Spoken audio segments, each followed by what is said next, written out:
Ciao Juventini of the world, my name is Giuseppe, welcome back on the channel. The first video, the first live of the day. This morning I said I watch football, I do nothing on the channel. Of course, I read a bit of papers. There are some news about Juve, especially in Tuttosport, that went with a crazy polls of people going out of Juve, people going in, and also people that are in doubt, whatever. The important thing is that we are together for an epic game, an important game. The games that we will see today, we will watch today. Well, it's not the first game that they play against each other because Spain and Germany already played 25 times together. Today will be the 26th one, and they already played 4 times in the World Cup. Today will be the 5th one. Attention, because I'm watching the stands with some persons that are quite happy to support Germany. They're happy. They're all happy. I hope you are doing well, because that's the most important question of the day. How are you doing? And let us check if everything is working here. Apparently not. Apparently, or maybe we have to go to the other screen here. Is it working? Here they are. So I will put also the chrono, because when the match will begin, we will be synchro with the game. This chrono is here. Let's see how long we will go for it. So let me say hello to all the people in the chat. We have Dudu, ciao Dudu. My prediction 4-0 for Germany. Well, I would not exaggerate in a 4-0. On the other way, my prediction of today's game is 3-1 for Germany. I believe that the German will win, and the first idea I had this morning was 3-1. 3-1 for the Germans, and attenzione. I don't know if I want Spain or if I want German in two teams that, if you are Italian, you are not particularly appreciating Spain and Germany. Spain that is overhyped after that crazy 7-0 win. Germany, they are in depression after that crazy loss 2-1 versus a Japan that today they underestimated Costa Rica. In a group where, at the moment, we have Spain with 3 points, Costa Rica with 3 points, Japan with 3 points, at the moment, Germany with 0. 6 can be the points that Spain will have at the end of the day, or maybe they will remain at 3, with Germany going at 3, and that will be for every single team in that group with 3 points at the end. Mamma mia, crazy. Ciao to Dudu again. I hope we will watch Cameroon. No, tomorrow I have something to do in the morning. So I will not, but I will do probably the 2 last games, Brazil and Portugal. Ciao Bogdan, the Rocky. Ciao Mr. Beppe. Prediction 3-1, 3-1. Even if I predicted correctly, this morning I predicted correctly the one of Morocco. I said 2-1 for Morocco. At the end it was 2-0. I said 0-0 between Canada and Croatia. Well, Croatia, they were really strong. Canada already eliminated after 2 games. They are happy. They are happy because they scored their first ever goal at the World Cup. If they are happy, yeah, who am I to not be happy for them? Anyway, happy for them, good for them, because they won. No, they lost 4-1, but they are happy with the goal. And then we had another game a bit earlier with Japan losing 1-0 versus Costa Rica. I told you, really disaster from the team of the Japanese fever. They are out. It is what it is, guys. Styler Z, ciao Beppe. This game will be vital for Germany. It will be very interesting, I believe as well. Yes, ciao Helicopter. I believe Spain will win 2-0. Dino, 2-2 can be. I don't see Spain winning today. Hope you are in a good condition. Yes, I am. I hope you are in a good condition as well. I have my water today with me. I have everything I need. I have the banana. Maybe I need to eat the banana. While I say hello to everyone before the game starts, I will say hello to the guys. How are you eating the banana, guys? Like me? You know, from the top here, actually going down? Or are you doing actually the other way? Because I know that a lot of people are also going here, because this is then considered the bottom. Is it my way or the other way? The questions of today before the game. Spain versus Germany. Banana. It is what it is. Ciao Ron, that is going with a 2-1 for Spain. Cecilia, hard game, 2-2. Not the first one that is saying 2-2. Germany was terrible in the Nation League 2. It's true. If you want to know, Germany, they lost the last game versus Spain 6-0.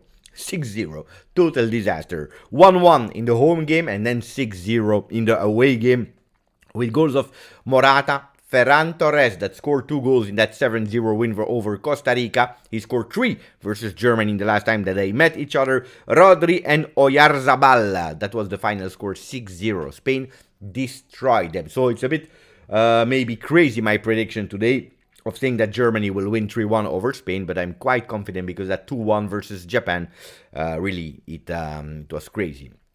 I believe Spain will win for helicopter. Ciao. Cyril, Germany is going to give everything they have today versus Spain. Yeah. Mario, buonasera. My sister says 2-1 for Germany. Good. Your sister, she knows ball. Croatia underrated. Ciao, Beppe. How are you? I'm doing well. Difficult to predict, huh? I agree. From the moment that we start, I have finished my banana and then we go in the mood of Germany versus Spain in the stadium. Albeit, hey guys, pay attention. Huh? Albeit, 3 games has been playing at the moment. Qatar, opening game, lost 2-0 versus Ecuador. Then you had Morocco versus Croatia, 0-0. And you had England versus USA, 0-0. Will we go towards another 0-0? Let's see. Let's see. In official games that were not friendlies, never a 0-0 between Spain and Germany. Can that be the first one? I don't know. The stadium smells like 0-0. So attenzione. Ciao Ragnarok. From the top. Like me. You're a good guy. Oh, Elio. Silergy also the other way. The European way. What is the European way, Louis? I don't know. Am I eating like the European? I can't eat bananas, makes me throat and my tongue swell up. Ooh, that's dangerous. Don't eat bananas, run. What a beautiful moment, watching Beppe eating a banana. Last time I ate a banana, I believe it was in the Juventus stadium after Juve Roma with the goal of Moiskin when Mourinho. I ate the banana for Mourinho, 1-0. Bananas are better for you than energy drinks, so keep it up. No, of course. I don't drink only energy drinks, huh? Nearly over. Banana.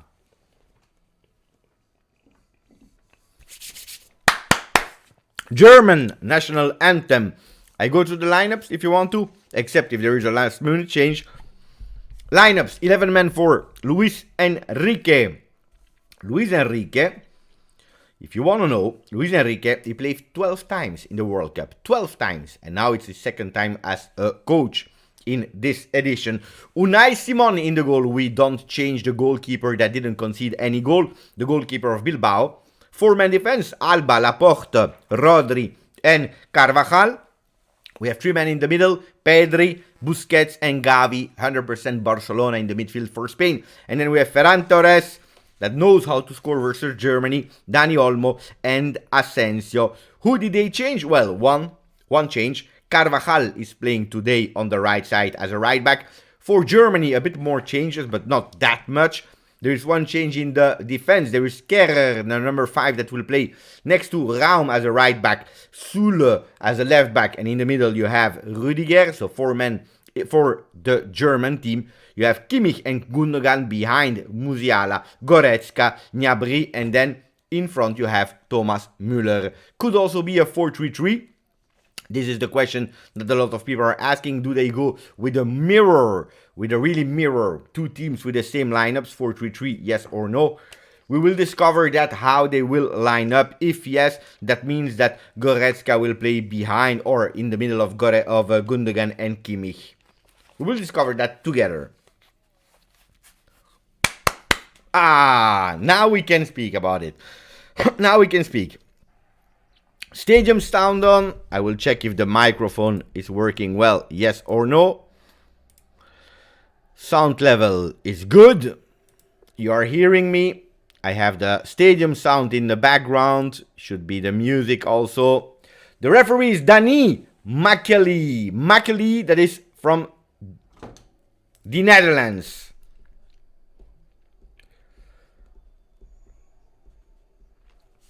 Makely from the Netherlands, the referee of today.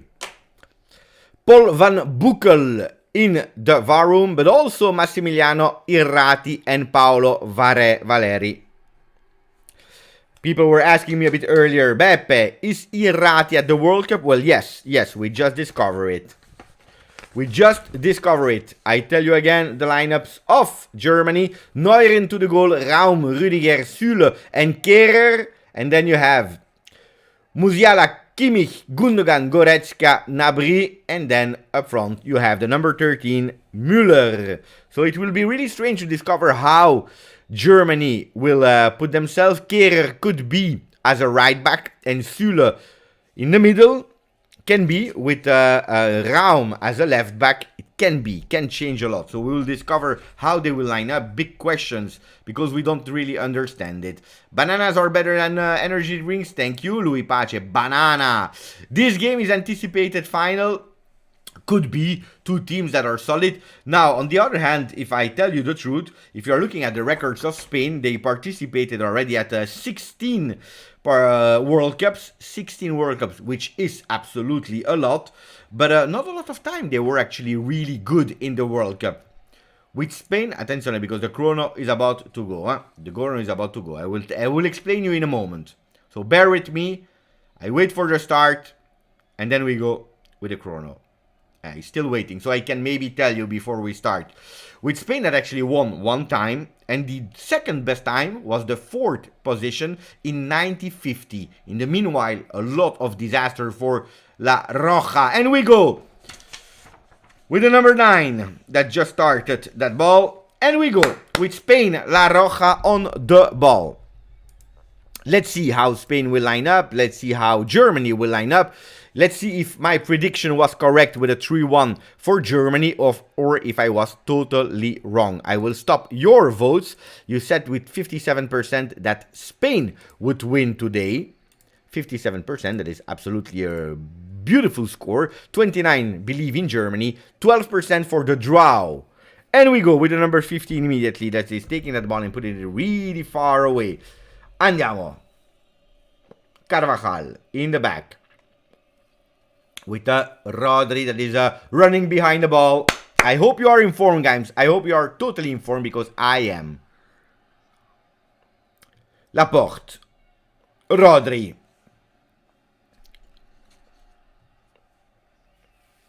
Sergio Busquets, he was there in 2010. I don't know if you remember. He was there already when they won the World Cup with Spain. The last time as well that Spain and Germany, they faced each other in a World Cup was in 2010 with a win 1-0 from Spain over Germany. It was in the semi-final with a goal at the 73rd minute from Carlos Puyol. Big fights there in the middle of the field with Torres. I was thinking there was a foul. Referee saying, no, we continue to play. Gundogan that jumped a bit, to be honest. Gundogan from the team that was called right before the World Cup Die Mannschaft, but they don't want to be called Die Mannschaft again. They don't want to anymore. They don't like it anymore. So I don't know how to call them. Germany. Handball from the number 10 Asensio, Real Madrid player. A lot of time linked to other teams. Not always easy for him to find his spots in the team of Ancelotti. Even if we know how good of a player he is. And we remember that final that Juventus lost 4-1 with his 4th goal. And then we said 4-1 Asensio. It is over, unfortunately. We are synced up to the second. Fantastic, Rusitano. Then we will try to enjoy. The score, Beppe. I forgot the score? I forgot the score. Indeed. Grazie, Muhammad. I didn't see it. Thank you, Muhammad, for the score. It's the one of the last game I did. Which game was it? I don't remember. 0-0 between Spain and Germany, indeed. Olmo. And we see clearly that Gavi is playing in the middle, but also one of the first one to go up. Really strange, the position of Spain. We will have to really pay attention because they are changing position that much now with Dani Olmo, that on my papers I was thinking that he would have been the forward, but they changed position. No, he's there. He's there. So it's normal. What a run from the 33 years old Jordi Alba. Carvajal in the middle. There is a foul, referee, and the referee is coming back. Immediately a lot of fouls in the game of today. Ciao Dave, Canada in some class as Germany at least. I don't know, Dave. I don't know, because I believe that Germany will win 3-1 today. Ciao Antonio Velianovsky. Actually, all the 8 goals that Spain scored in 2010 were scored by Barcelona's players. If you're looking at Barcelona presence, we can see that they have quite a few there, with Jordi Alba, Pedri, Busquets, Gavi, and Ferran Torres. So 5 players of Barcelona, especially that midfield, is quite impressive by the Blaugrana team. Dani Olmo for Asensio, with Ferran Torres that is running behind. Manuel Neuer, Manu, how their friends are calling him in the locker rooms of Bayern Munich. Manu. Raum that is effectively playing as a left back. Here we have Ferran Torres immediately with Pedri. Pedri dribbling his man. He's opening for Ferran Torres with a cross in the back. Attention with the number 10. Asensio not able to control that ball really well. Ooh, Marco Asensio immediately. We start really hard. We start really warm. Manuel Neuer with Rudiger, that was quite mocked by a lot of people about his way of running. Some people were thinking that it was mocking the Japanese player he was running against. It was absolutely not. So a controversy, just to say we do some controversy, but it was absolutely not the meaning of Rudiger.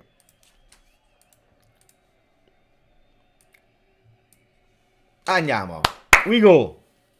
Expecting a big game, but a big game between big teams that could indeed, as Cecilia was saying earlier, an anticipated final. So I don't know if really we have a lot of goals in the beginning of the game. Possession of the ball, I'm absolutely expecting Spain to have them. Carvajal. Obliged to go back to Rodri. Manchester City. The 2 center defenders are the one of Manchester City. And this is a technique that is quite working well for national teams, trying to find these blocks between club teams. Because of course, if you have Laporte and Rodri there in the center, with up front Pedri, Busquets, and Gavi, you know that you can count on them. On the right side, you have Carvajal and Asensio normally, the Real Madrid players, and on the left side, Barcelona for Jordi Alba and Torres. Guys, it makes sense, the team also in terms of knowing their teammates. Big possession. Mamma mia, the banana is going here and the banana is here. Big possession for La Roja. La Roja, that is also called La Furia Roja, the Red Fury. Why? And I can tell you why. Because of the consistency they had with their quality and also getting to the bigger competitions. Attenzione, now they are going with Dani Olmo. Attenzione, what a shot! Immediately on the post! We start immediately with a shot on the post from Dani Olmo. Ooh la la la la la la, look at that. Look at that. Right shot, and Neuer, he couldn't do anything about it. He couldn't do anything about it. Between the legs of a... Mamma mia, of Kehrer. No, it's Manuel Neuer. It's Manuel Neuer that is taking that ball and putting it on the post. We start with a banger. Left side, it's not over. With a beautiful tackle this time to avoid them going into the box. It will be a throw-in, and it is for La Roja, the team of Luis Enrique. Müller is feeling the tension. Müller, one of the oldest one today on the field, and he was speaking with the youngest one, that is Gavi, 18 years old, for the young Spanish kid, if we can call him kid. 33 for Thomas Müller. Asensio in the back for Gavi. Gnabry taking that ball. Look at what a fight in the midfield with a really compact red team. I have to admit that my prediction of 3-1, after the first 7-8 minutes, I have to say that I start to think, what a save, and what a shot. Both of you are correct. Ciao Aldo. Grande Aldo. Ciao Radovan. Mamma mia, what a shot. And luckily Manuel Neuer was there to deflect it. If he doesn't touch it, it's goal. But attenzione to Neuer, because he was not perfect. He was nearly perfect, and that's why they're going with the post. Manuel Neuer, 36. He's the oldest one on the pitch today. At least for Germany.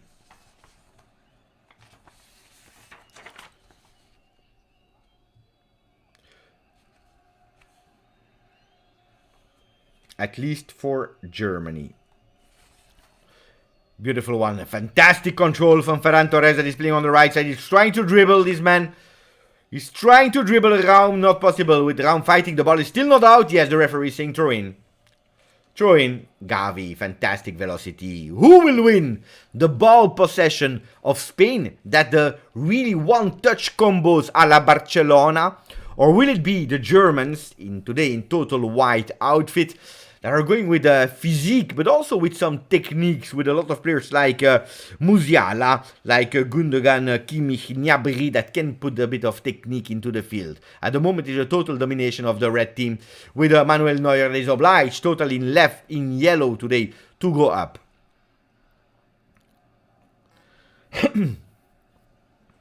Süle. Long ball here on the left for Raum. Rüdiger. And now in the middle for the first time with Musiala. One of the first touches, beautiful from Goretzka. It's a 3 versus 3. Ooh, that was about to be a foul. It's a big decision that he's taking now here with Gnabry. Ooh, what a save of Unai Simon. There is an offside, but what a save. What a beautiful game that we are assisting already between the two big European teams. Ooh la la la la la la. We started really hot. We started really hot. Whoa, whoa. Fantastic start in the Al Bayt Stadium. 69,000 people are allowed, and indeed there is an offside, so 4-2 for Spain, Radovan. That's a lot, huh? But how we started, you never know. Already two really big attempts, even if the last one was offside. Jordi Alba. Asensio. That is a starter for Luis Enrique. He's not doubting. And now it's a counter-attack immediately from the Roja team with Gavi that is opening for Ferran Torres. Able to catch it. Ferran Torres from Barcelona on the ball. He's trying to look at Carvajal. And he's giving in that ball now. They are building from the back. We know it. They prefer to die than losing that possession. Tahada is happy to see a lot of Barcelona players today that are first in La Liga. After so many times, we know it last season, Real Madrid winning La Liga over Barcelona with Xavi, that was his first experience as a coach in a huge European team. Barcelona eliminated from Champions League this season. They will be in Europa League with another team that we know quite well called Juventus. Laporte, Aymeric Laporte. Double citizenship for Aymeric Laporte, French and Spanish. Left side, Dani Olmo. 0-0 prediction from Sasha. I hope not. I hope not. I don't want the first 0-0 of the day to happen now that I am live. Musiala between the lines. Fantastic, beautiful player. That, for your information, his teammates are calling Bambi. Bambi, like Walt Disney, guys. I don't know if you know Bambi or not. Why is he called Bambi? Not because he looks like a deer, but because he's so young. And that's why his German friends are calling him Bambi. Bambi. I didn't know if you knew that or not. Did you know that or not? Bambi for Musiala. Xavi has made a very nice win spree, Beppe. Yes. Yes. No, of course. In La Liga. Rodri. Laporte.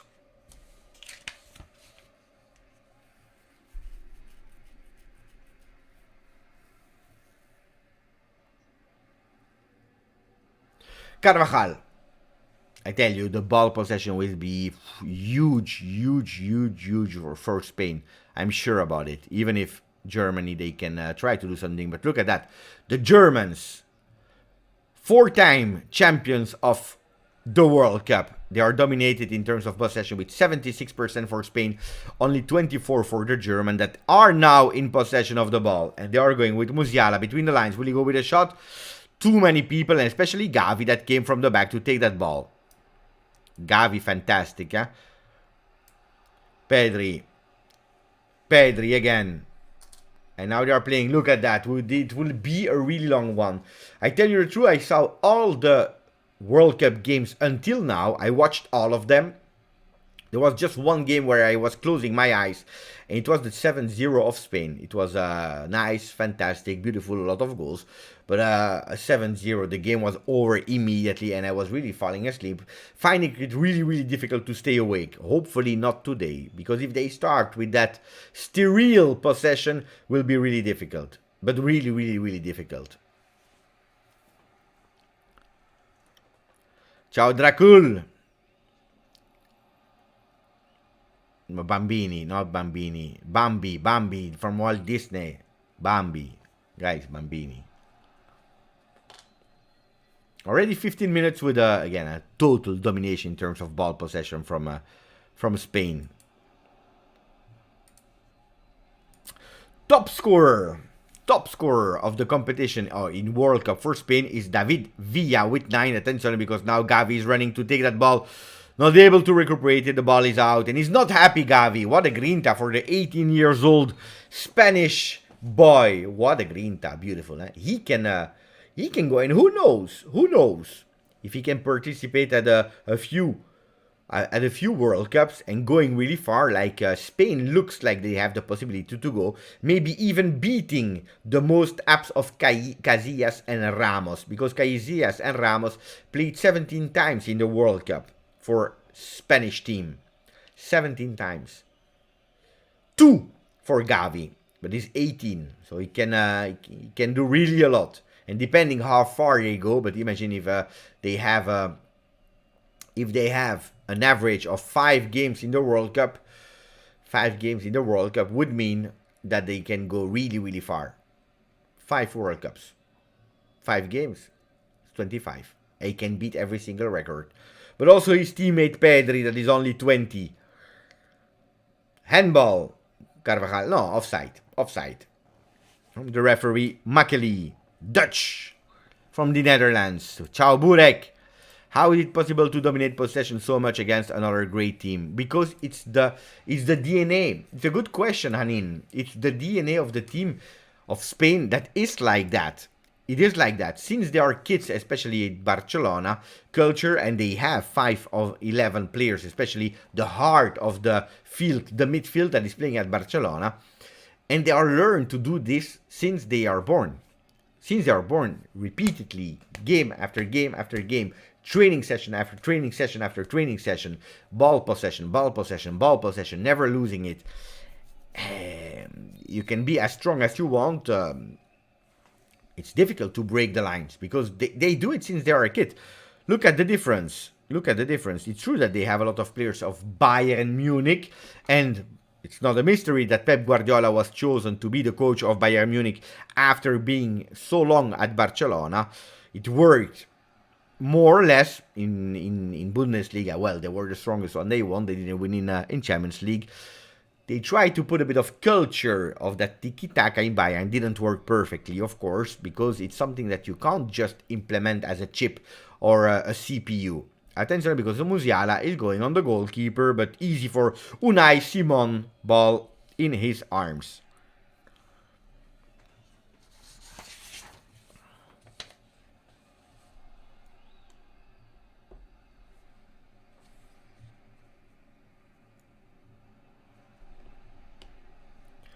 Ball possession again.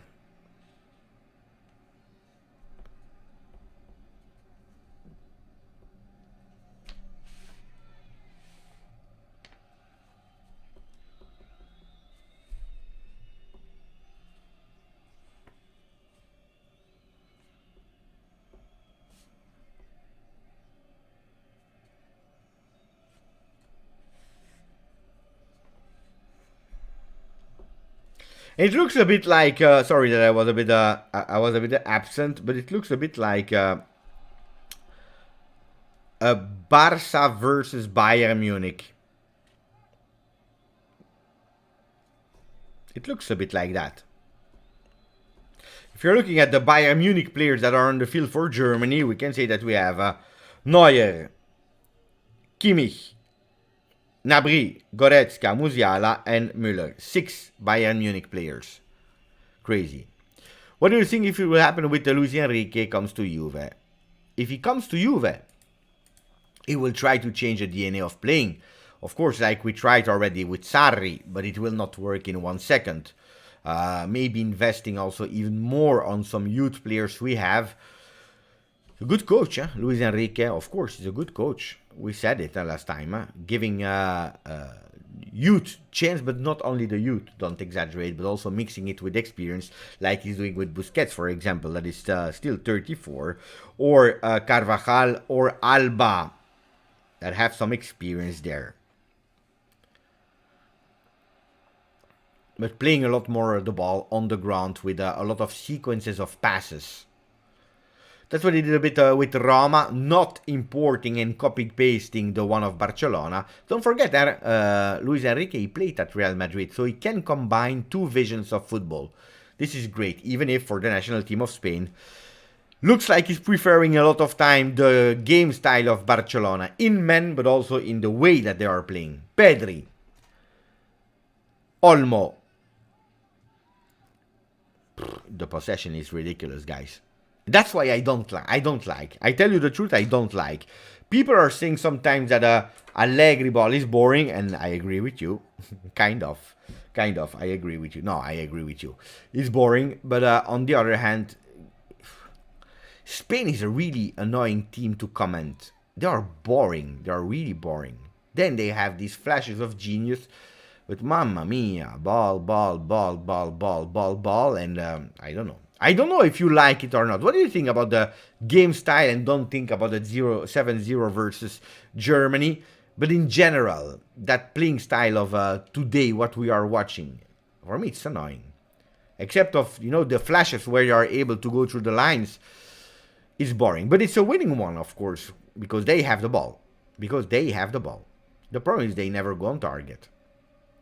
Asensio, Busquets, and now attenzione, because maybe they will make me lie with Pedri.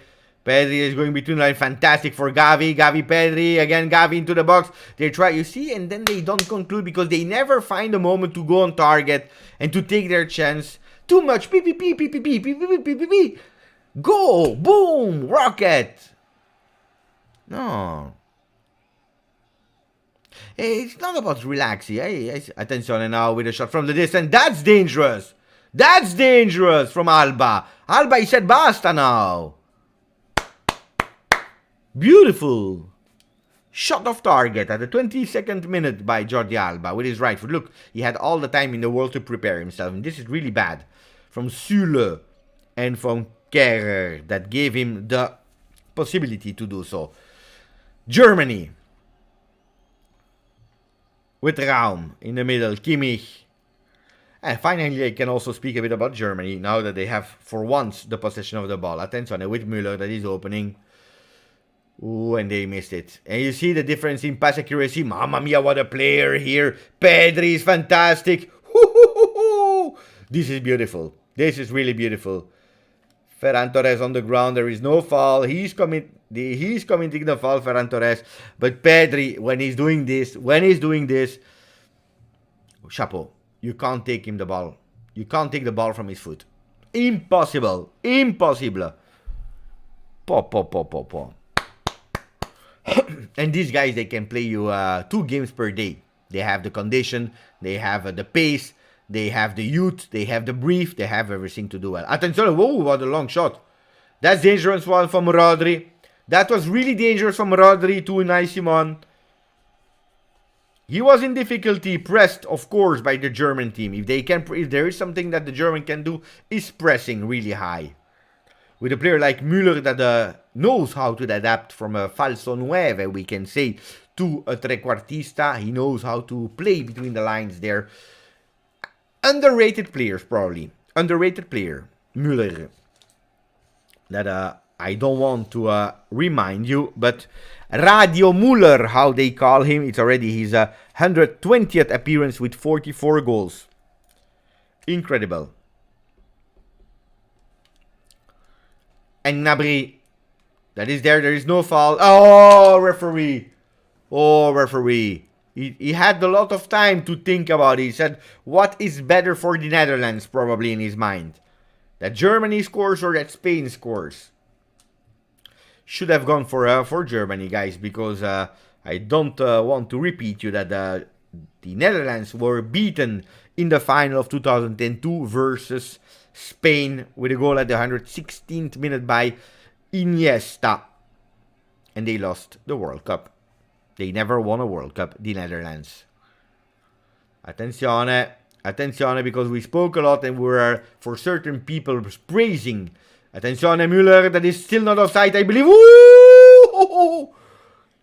It's not over with Gnabry. Gnabry, that is fooling them. He's going with the left foot. Attenzione. Ooh, Gnabry. Serge.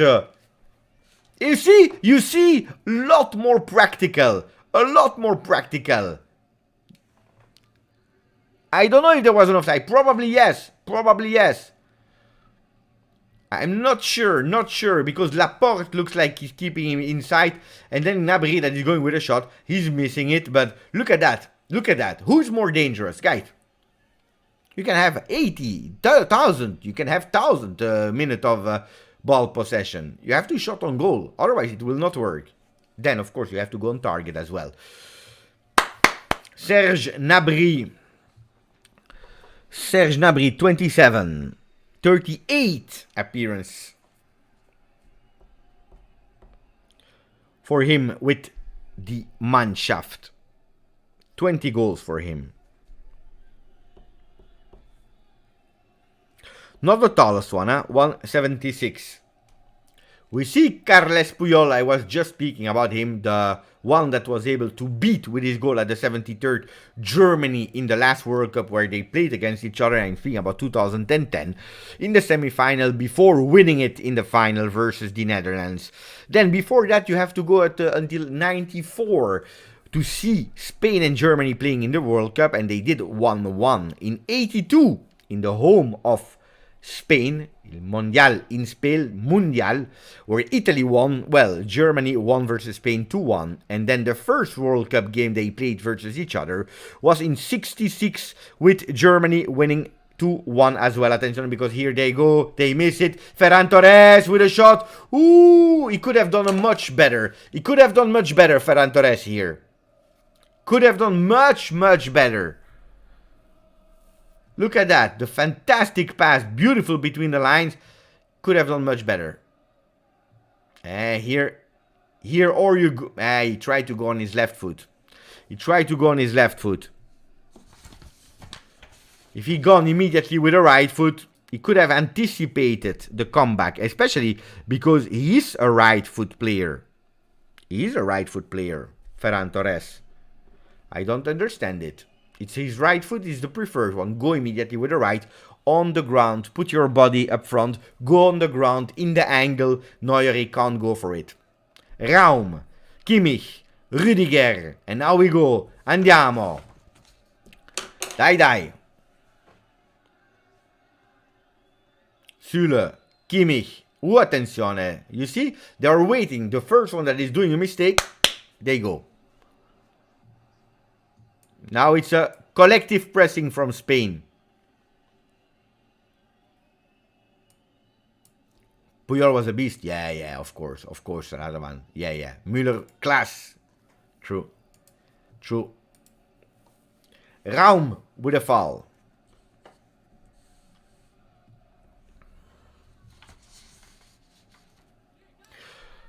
The number 3 of Germany. David Raum, Leipzig player. And Spain again in possession, but it was for a short time because now it's Rüdiger that is running behind the ball and he's giving it easily to Manu Neuer on the right side.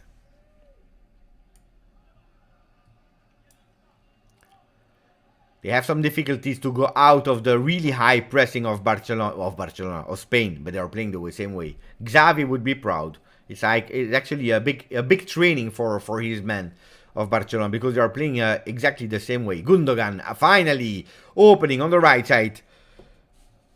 And now they're running. Attenzione with Nabri. Nabri that is on the ball. Ooh, bad control. Bad control. Ball is in the air. They're still in recuperation of that ball. They are 3 versus 3. Rudiger was there. Rudiger was there. And he's putting it far, far, far away. Far, far, far away.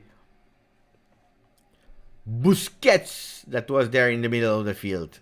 He also wanted to play with the ball. The leader probably in that middle of the field. Between Pedri and Gavi. The Papa. El Papi.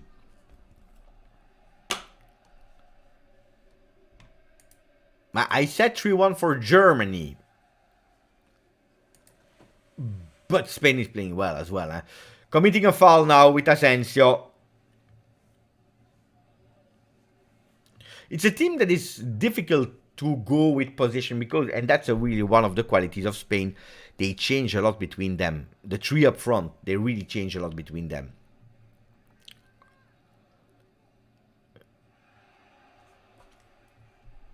Süle in the box, attenzione. Ooh, Müller was there to catch it with a header. Musiala in the back. Rudiger, will he go with his right foot? He's trying. Ooh, what a disaster. Ooh, attenzione, what a disaster. Attenzione.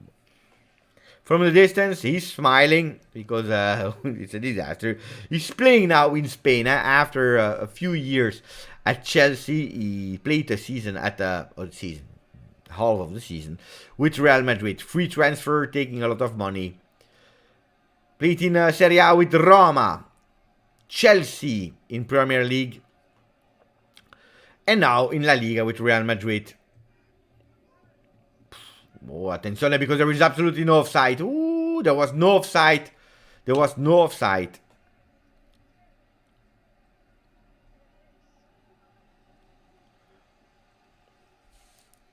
Busquets. Asking to his teammate to be available. Pedri. And they go again from the back with Laporte. Alba, Jordi. Also him, he took his chance. The ball is still onside.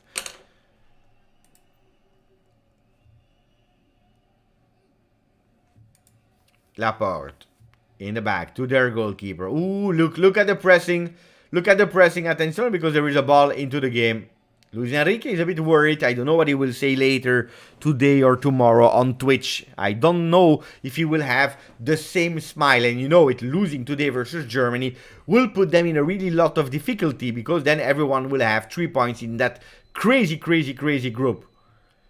Something that was not possible before Germany losing versus Spain. Impossible. Germany losing versus Japan. Sorry. Turin on the right side of the field for Germany. Second half, Germany will go all out. I prefer Spain to win. Comment of DC. Kehrer. Kimmich. Kehrer again is losing that possession. So it's Alba.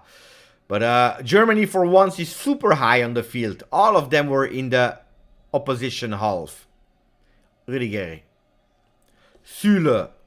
Kehrer, what a bad pass here. Die. No, not like that. But attention, because Goretzka on the ball. And it's not clean. It's not clean. You see it immediately, the difference when they have to do some ball management from the one of Germany versus the one of Spain. You see clearly the one of Germany that have some more difficulties to have some clean consequences of passes. A lot more difficult.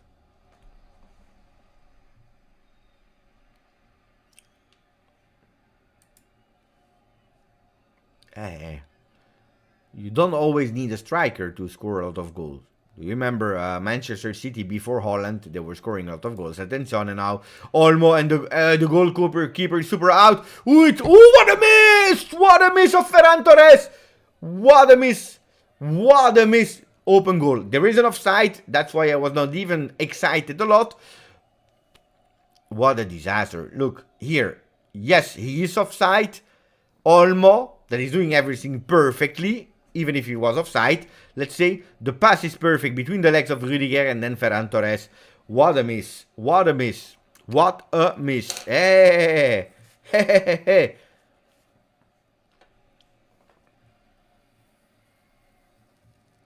What are they doing?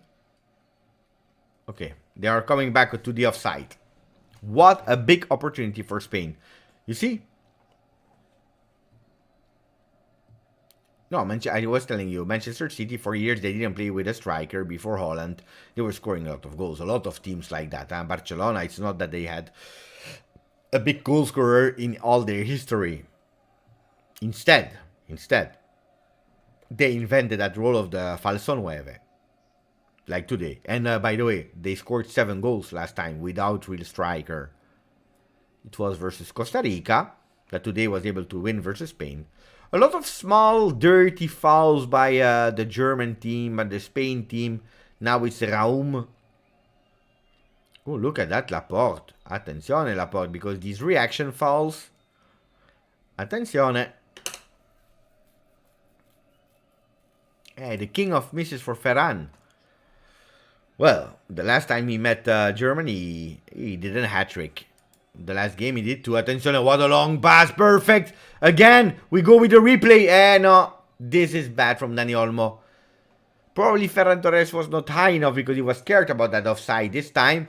But here, wait. Oh la la la. They win a corner kick, the first one of the game.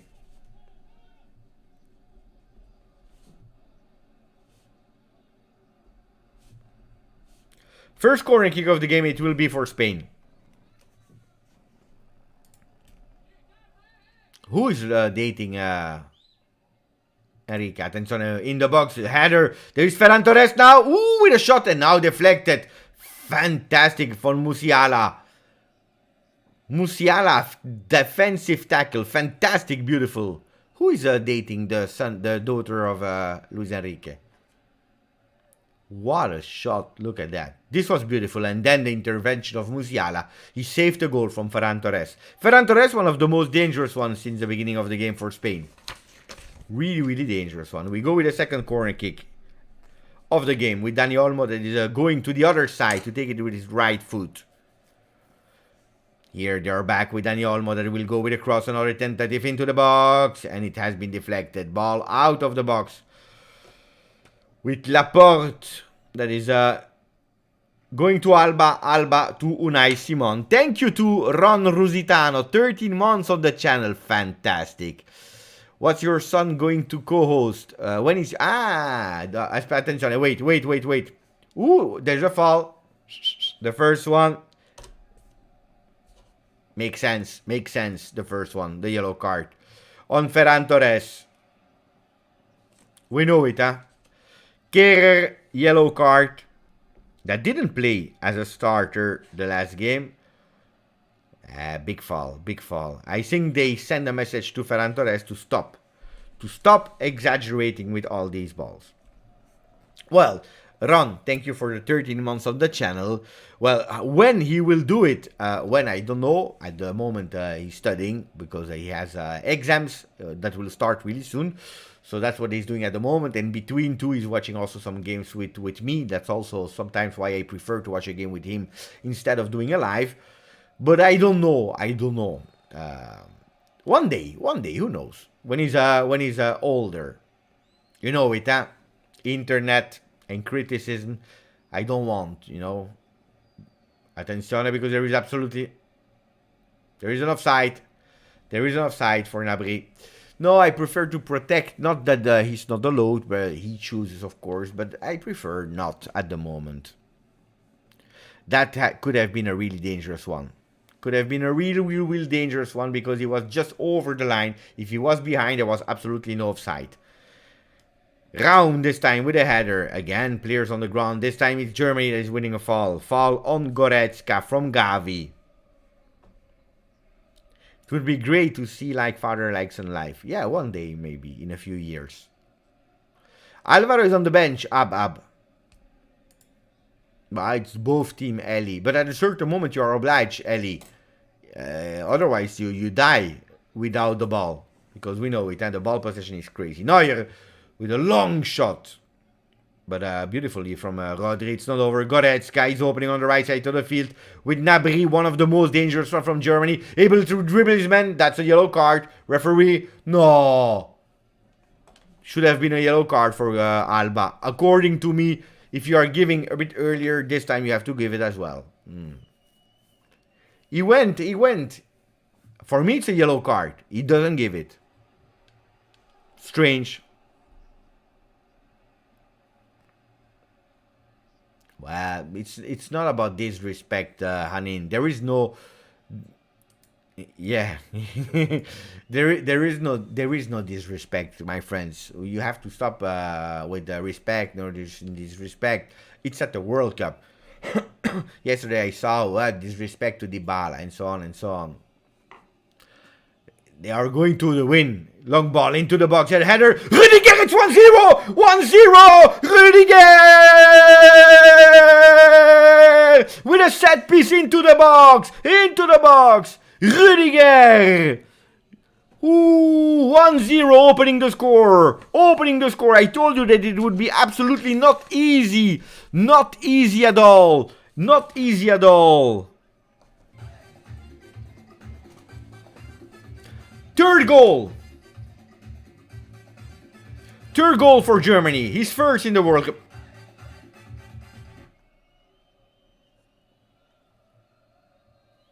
They cancelled it.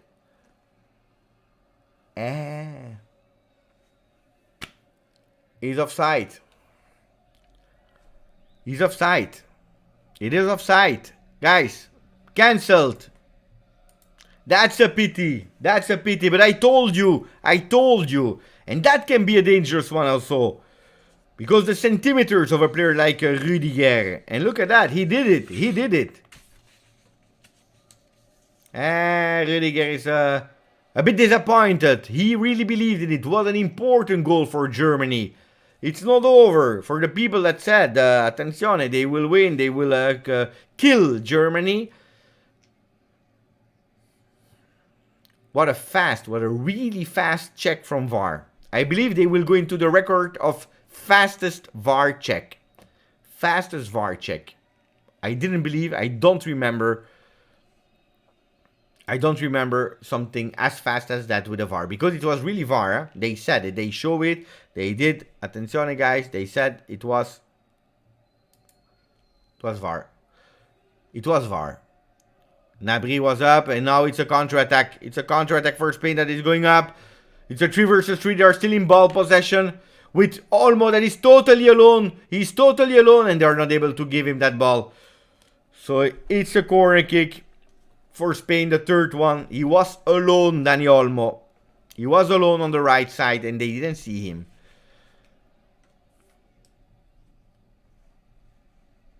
It was beautiful. It was beautiful. The goal of Rudiger was beautiful. But offside. Clearly offside. Offside. They are lucky. And also lucky that the last one, Gnabry's control was bad. Here, cross into the box. Rudiger everywhere. Offensively and defensively. Ooh, Musiala not able to control that ball. The ball control. He disappeared a bit, Musiala. I have to say. He disappeared a bit. What a pity. That would have launched the game with Spain being obliged. Spain being obliged to press. Now it's still at 0-0, so they can continue to manage it. We are already at the 42nd minute. We are already at the 42nd minute. Guys, it went quite fast, we have to say. My buddy, Ron Rusitano. I don't know if I thanked enough for the renewal on the channel. Thank you, Ron. Really appreciate it. Are you enjoying the game, Ron? Are you at work today? No, it's Sunday. Maybe your store is open on Sunday. Should be closed. Should be closed.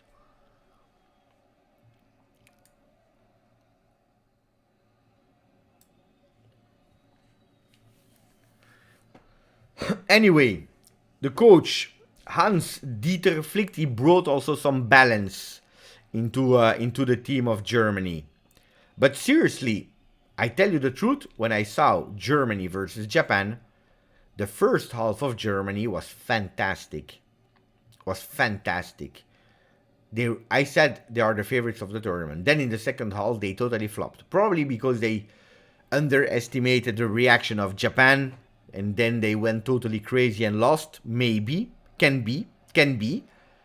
But Germany was impressing me a lot already.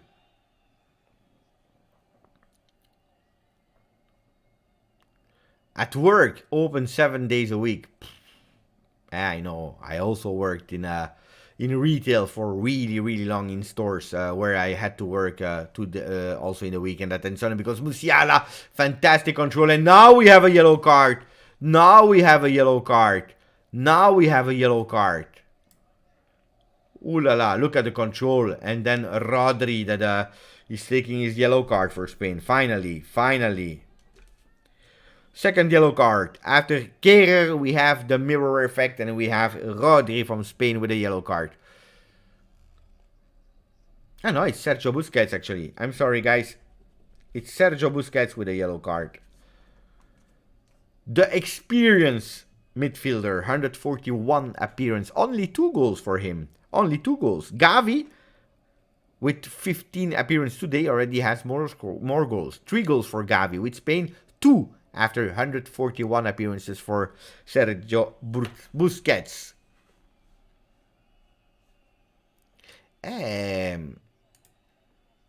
Yeah. Then it depends also today, yeah. Rudiger into the box. He's controlling it. He's going on shot. Oh la la! Rudiger! Oh la la la la! With a shot. He went really with a shot. He tried his chance. And it was absolutely his intention to go not with a cross, but really with a shot. Look at that. Fantastic. Nabri was there. In case. But luckily for Spain, Unai Simon was there. Yeah, I see them as contenders. Then, of course, they started really bad with Japan the second half. That means that they have 0 points. And if they don't win today, it starts to be really dangerous. Of course. But I see Germany as a real contender at the same level as France and Brazil. I'm curious to see Brazil also tomorrow. Yeah. And we are in the last 2 minutes, because it's the 2 minutes of injury time, the 2 last minutes of the first half before 15 minutes of break before the second half. But not the most beautiful game I ever saw, but a beautiful game between 2 strong teams with really identity of game style by Spain, by La Furia Roja, the Red Fury team of Luis Enrique. Attenzione, on the ground, there is another foul. Yes, there is a foul with Dani Olmo. And Spain with their clear identity in terms of ball possession. Look at the offside from Rudiger. He was offside. We didn't really need the assistant video. Irrati, Italian referee, is there as well. Not as a head, but as support for the VAR today. So, we trust. But we knew it. Has been cancelled super fast. Maybe they are working in going faster with the decision. Japan went Captain Tsubasa mode, Beppe. Attenzione, because they're still in the box. Gavi with a header. Deflected 2 times. No, that's stupid. That's really stupid. Gavi again. They will win a corner kick. They will have the time for a corner kick. The 4th one from Spain.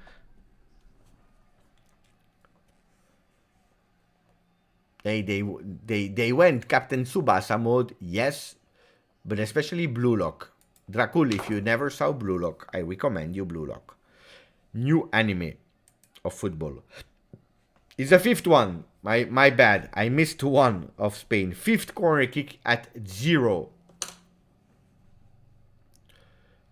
Ball into the box. Headers. It will be difficult with the high centimeters. And now it is the end of these first 45 minutes. I didn't annoy myself a bit at a certain moment where Spain, they exaggerated in using that tiki-taka without being productive at all. From the moment I said it, they said, you know what, let's make Beppe happy.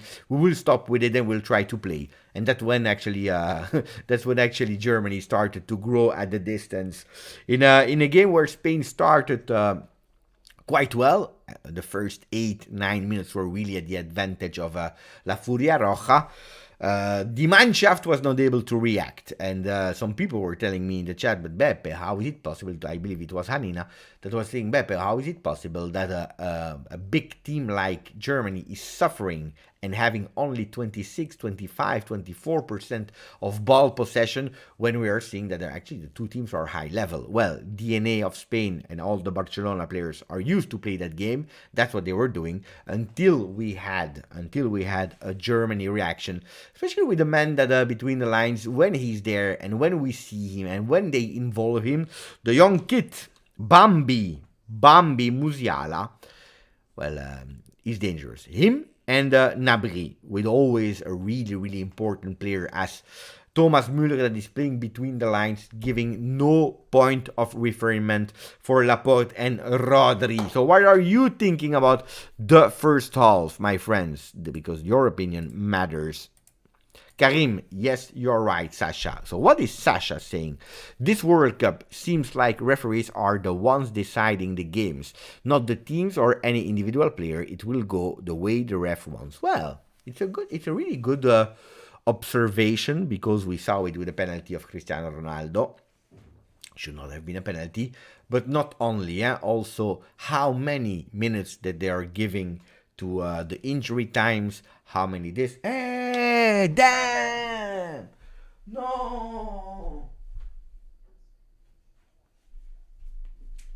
Guys, I made a coffee before the game. I forgot to drinking. Oh no! No, this is a disaster.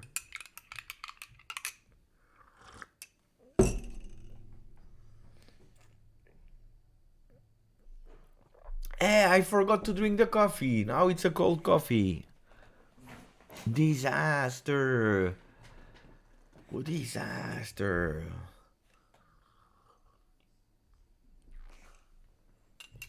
I was happy before the game. I said, you know what? I will install everything. I will drink my coffee in the beginning.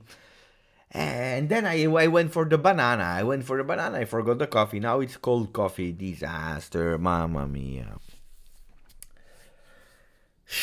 There are things like that in life, guys, that are really annoying. Well, this is annoying. Well, no, it's true. Speaking about the comment of Sasha, it's true that the referees are giving the additional time, sometimes really strange decision. There was a game like that was a really strange decision as well, with an offside, I believe, versus Belgium. No, versus Belgium. Penalty, not penalty. I don't remember. There were some really strange decisions. It's true. Then of course the teams, they need to play as well. We can't say it's only the referee. Pragmatic indeed. Working on weekend, that's a pity. Nah, I worked a lot. For years I worked in weekend, so I absolutely know. Cecilia is enjoying the game. I'm doing as well. I'm doing very well. Prince of Love Gaming. Germany with a lot of hearts. Ciao Prince. I don't know if the guys today they put a maximum of likes or not. At least for me drinking cold coffee, you can put a maximum of likes. We have only 46 likes. Absolutely not enough. Absolutely not enough. Disaster, my friends. I have to take back the yellow card here. So, let me check the rest of the comments.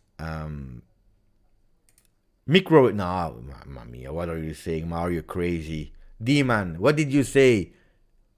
You are crazy. No, basta. I prefer making a new one then.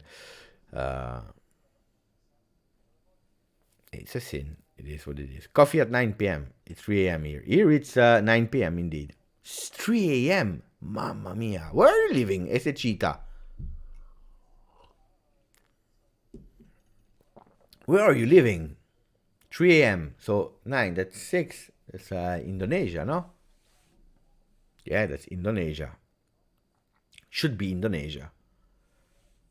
Jakarta, maybe. Jakarta, or let us know, Esechita. So, guys, what do you think about the games of today? We can speak about the games of today. And Belgium, surprised that they lost? For me, no. For me, no. I told you also in the prediction, I said Belgium will not go through the group stages. They have still a chance because Canada was a disaster, not going on goal versus Belgium in the first game. And they gave 3 points to Belgium because, honestly, if you're looking at the performance, it's a 0-0 they deserve. So Belgium, Guys, I was happy with Morocco doing really well. Belgium didn't deserve. They didn't play well. Again, they lost deservedly. Disaster. It's a team that you see they don't get along with each other. Looks like they are not friends. They don't want to sacrifice De Bruyne. Poor performance of De Bruyne. That is looking like he's not happy to play for Belgium. I don't know. Maybe he's missing a lot of I don't know Dutch-speaking players, because you know that you have that strange rivalry in Belgium between French-speaking and Dutch-speaking players from the same national team. I don't know, mentality-wise, or I don't know, but it's absolutely not working. They start to be really, really old as well. They know that they lost their peak moment, the moment they could win something. But you see it, huh? International trophies for Kevin De Bruyne at the moment is zero. Huh? It's zero. Huh? Zero trophies internationally at the moment. For the best player of the world, attenzione. Malaysia. Beautiful, beautiful. Never been there, but I know he's beautiful. Didn't watch Croatia, but I saw the result. They were losing 1-0. Yeah, they lost 1-0 immediately in the beginning of the game, with the first one to ever score after missing a penalty. Finally, this time he scored, and it was a lot of pressure for him. They were happy. They were super happy. It was the other guy there. What's his name again? Alfonso Davies. So they were happy. They were really happy. The problem is that then they missed a lot. And Croatia was growing. Modric, that was absolutely not in his game in the beginning. From the moment that Modric was starting to turn, from that moment, they were too strong. Canada, nice, huh? Really nice, huh? The kids, Total Black was beautiful. More than that, I don't know. I don't know. For me, really average Canada. They go with full power in the beginning, and then they shut down. And luckily 4-1. They could have lost like 6-7-1. Easy. It's not a team of individuality, because the coach is done with Belgium. Also. Belgium is always disappointing everyone. Well, first of all, they're disappointing themselves. But yeah, it's a bit like no, I don't want to say that. No. I was about to compare with another small Italian team, but it's actually not a good example, so I will not do it. Still ranked 2. Yeah, ranked 2 because they win here the not important games here and there, and then but they will drop. Huh? Fast they will drop. So why does my wife think Italy have not qualified for Euro 2024? I don't know, Zach. I can't answer what your wife is thinking. Beppe, tomorrow, don't forget to watch Ghana versus the Ghana game. Well, I tell you the truth, tomorrow I have something to do in the morning, and I will probably miss and Cameroon, Serbia, and Ghana, Korea Republic. That's a pity. I will be back in the afternoon. That's the first game I will miss. The first game from the tournament. Other than that, I saw all of them. Now, tomorrow I have something nice to do, so I will not watch them. Maybe I will watch them if I'm out, and if I'm in a bar, maybe I can watch them there. Not sure. Let's see. Mod is still amazing. Yeah, it's the last time. Huh? Then it's over. It's really the last. Canada lack experience. This is so obvious. They have some material to grow, but they have to change the coach, guys. This is a really bad coach. He's a really bad coach. He doesn't understand things about football. No, guys, if you are playing like that and you're continuing to play with that old man there in the midfield, what was his name from the old man there from Canada in the midfield, and you continue to play him even if he was a disaster in the first half, then you are looking for problems yourself. Huh? Hutchinson, that's the name. 39 years, mamma mia. Guys, what are you doing? Okay, he's playing at Besiktas in Europe, but let's not exaggerate. Then you're looking for problems yourself. Beppe, serious question. Why do you think that Morata is on the bench? Because, to be honest, I feel a little sad for him. Why? Because, guys, seriously, I love Morata. You know it. I like him. I have the shirt in the back of Morata. It's a competition, guys. It's the World Cup. Morata, he entered last time. He's happy. He enters. He score. He will probably enter today. He score. They are in form. Dani Olmo, Ferran Torres, and Asensio. They are working super well together. They are really technical, and it's working. It is working even today versus a German team that is really strong. It is working offensively. I saw Ferran Torres going on target. I saw Dani Olmo going with his shot. I saw Asensio in the beginning of the game. Then he disappeared a bit, Asensio. So he can be, for example, one that can leave. But why? Technically, you have to think that what Luis Enrique wants to do is giving as minimal as possible point of referment to the other team. He doesn't want the other team to understand how to man mark them. And when you have Ferran Torres, Dani Olmo, and Asensio, they are changing position every time, and they are making it really, really difficult for the other team to man mark them because they are changing. They are flexible. They are fast. Morata is a bit more static as a player. That doesn't mean that he's good or bad. In that game, that's the solution that he went for. So I can understand it. Then Morata is an important player, and I'm sure he will enter and probably he will decide the game and he will win the game. Is it that the coach needs to put him earlier, or is it because it was good management from the coach to save his energy until the moment that he needed it? I believe that the choices are correct, like the choices to not play Dybala yesterday for Argentina was also correct. Yeah, it was. No, no, no. I missed the game. There was a Mario earlier. He was saying Beppe. Imagine Beppe as a coach from a small Serie B team. Mamma mia. No, don't do that. Don't do that. No. I'm good behind my screen. It's easier to speak behind the screen than being live. Imagine being live. It's different. It's different. You have the press. You have the pressure. You have who was saying it? Wait, I don't see the comment again. Wait, let me check. Did I dream? Let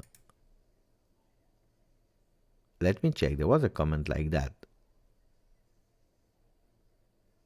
Trying to find it back. But I don't see it anymore. Here, the Rocky. It was the Rocky. Imagine Beppe as a coach for a small Serie B team. And it's different. Speaking in front of the computer, everyone can do it. Then if you're speaking about a real man management, and they are listening to you and everything is good, if you have good ideas. If they start that they doesn't care, that they doesn't like you, or they doesn't understand what you're meaning, then it's difficult. I know Beppe, but he was a starter before. That's why I'm asking you, because you know that you are well informed. I believe it's because of the flexibility of the player in a defense with Kehrer and Rudiger, massive players, spending energy, and then he can enter making the difference. I believe. And then, it's also, we have to understand that we are not there in the weeks. If you have 26 players and you see that some are really in form and other a bit less, you will not say into the camera these ones are not in form. You just play your best players. Makes sense. Makes totally sense. I didn't do no. You know also why? Because but today was Sunday, so I was also with my wife and we were speaking to each other. But honestly, I was also thinking we have so many Canada people from on the channel.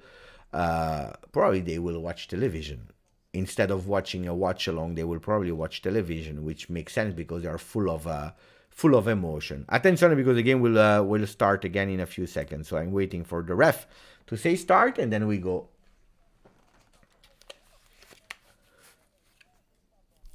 Attention. And we go with Germany on the ball. No, that's why. That's actually why. Oh no, we start again. Wait. We will start again. Attenzione. And we go. Now we go with the real. No changes. No changes. So Morata will have to wait for him.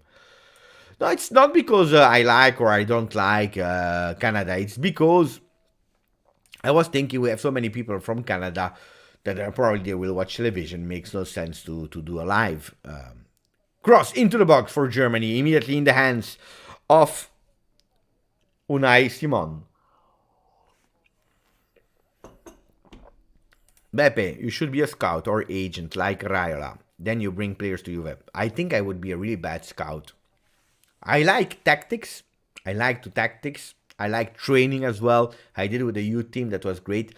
Identifying young players to see their capacities and so on, I'm not sure if I would be good at. I don't know. I don't know. I love, our young players and I can see if they are good or not. But doing that, on a country level or international level, you have really to have a really eye and anticipate everyone before the prize or go. Because now saying Musiala is a good player, thank you. Thank you. Everyone knows that. But going to really identify the young top stars, even if the work is... Attention, because now they have a counter-attack with the number 10, with Asensio that we were seeing maybe going out, but there he is on the ball. He's going on his left and he's looking to cross, and it is Manuel Neuer. Easy. Easy for Manuel. Easy for Manuel. That was easy for Manuel Neuer. No problem at all. Offside from Müller. Yeah, finally they are going back to the offside because it was absolutely offside.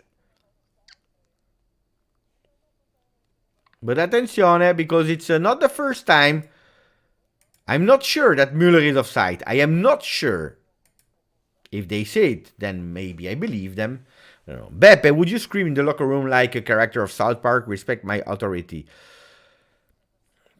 I don't know if you have to say these words like respect my authority, because if you have to scream to tell people respect my authority, you already lost. Nobody will ever respect you because you ask them to respect you. It doesn't work like that. It doesn't work like that. If you want to be respected, you have to show it with facts why people need to respect you. Because you're an example for people, maybe because of your past, because Zidane will have immediately respect by people. Then the opinions can change towards someone, but he will have immediately respect because of his history, because of what he did as a football player, and now also as a coach. While other people, they will have to win the trust and the respect of people. But if one day, seriously, you are managing people and you have to scream, saying, you have to respect me, you already lost. You will never have it. I know I've never been a manager for high-level football, but I have been a manager for more than 20 years, managing small teams, large teams, teams one-to-one, but also teams of long distance. It doesn't work like that. You have to show. No, of course. But on the other way, yeah, I would scream. I would scream a lot in the locker room. Because, not because asking the respect, but screaming like a bit of Hervé Renard. Yeah. That's my style. Antonio Conte, Hervé Renard. Yeah. Good guy, friendly guy, which you can joke and having fun, but also really motivational. Yeah, that's why. That's a fact. Can we go back to Qatar? Can we go back to the stadium of 69,000 spots with the fourth game of the World Cup in that stadium, in the Al Bayt Stadium? 0-2 Qatar, Ecuador, and then 2-0-0. 2-0-0. But in the meanwhile, while I was speaking, there was Busquets that is already booked, that put Gundogan on the ground, so it will be a beautiful free kick. Attenzione, because on set piece, Germany has been already really dangerous with that header from Rudiger that was goal and called back because of an offside. Kimmich is there on the ball. Kimmich is on the ball. There is Goretzka, Rudiger, Kehrer. They are all there. They're all there up. Attenzione. They go with Sule as well. It's not over. Ooh, what a disaster. What a disaster. I think it's Kerrer.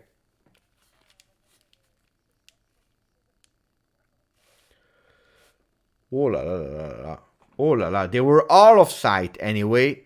And then the pass was a disaster. We were saying that maybe they could have been really dangerous. Not like that. Pedri, between two players. Fantastic ball management. Asensio. Laporte. Ooh, even the goalkeeper is starting to play in these one touches. They are taking a lot of risk, but it's working at the moment. Goretzka. Ball has been deflected and he's winning that ball.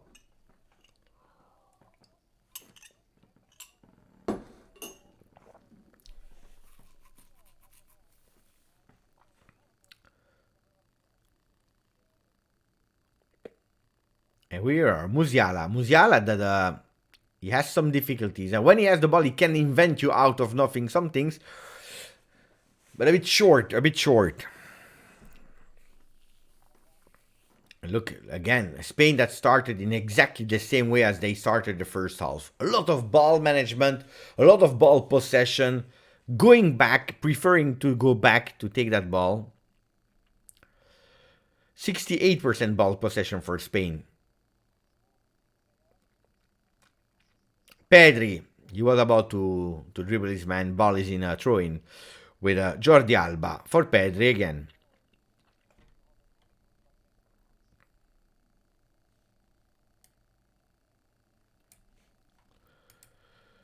Goretzka intercepting that ball. Dai. Gundogan. Gundogan, fantastic long ball for Gnabry. Too long. Unai Simon, tranquillo. The 25 years old long goalkeeper from Atletico Bilbao in Spain.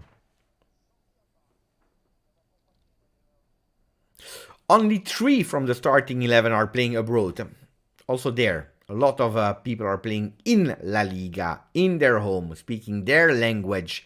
They know each other really well.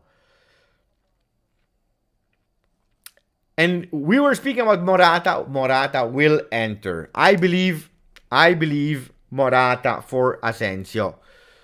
I believe Morata for Asensio. It will be a goal kick. Let's see if Morata Asensio will happen, or for Dani Olmo, that in that second half we didn't mention. Morata putting some water and grande. He will decide the game.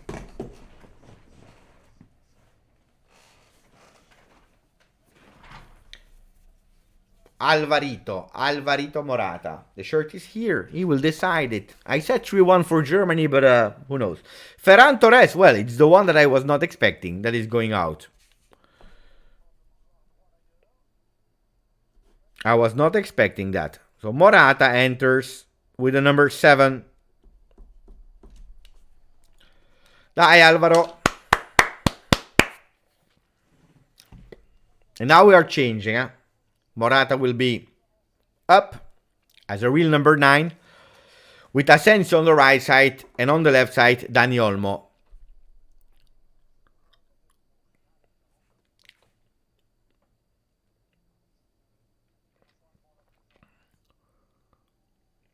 Rudiger, long ball. There is no offside, but the ball is out. In the first 9 minutes of the first half, difficulties for Germany to build something. And we see immediately Morata. Morata, he tried to dribble his man. Difficult, really difficult here on Süle. Difficult on Süle. Esechita is happy for Morata to enter. Esechita, 3 a.m. and you're watching football. Why are you not sleeping? Dani Olmo. Too many men here. Even Süle. Look at how big Süle is.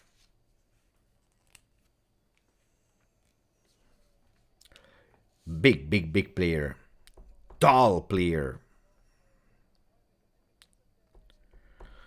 Borussia Dortmund. Lothar Matthäus. Guys, do you remember Lothar Matthäus? Lothar Matthäus played at Inter.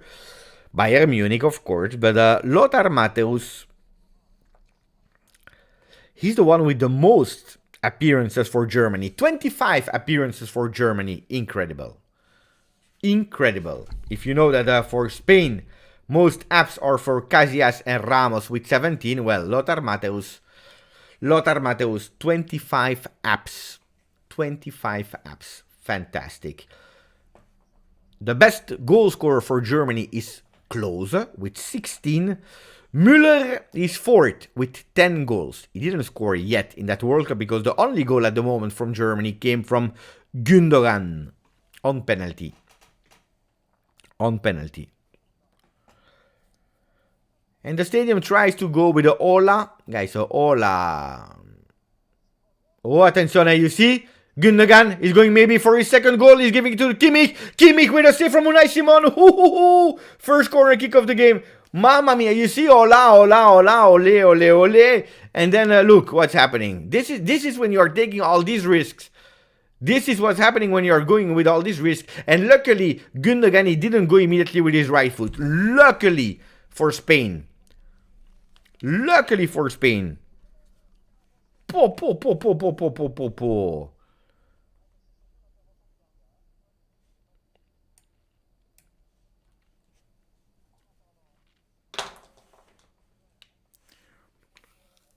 Wow. Attenzione. Because now Kimmich, he will go into the box with 1, 2, 3, 4, 5, 6 players of Germany into the box. Boom, long ball. It's short one. Morata putting it out.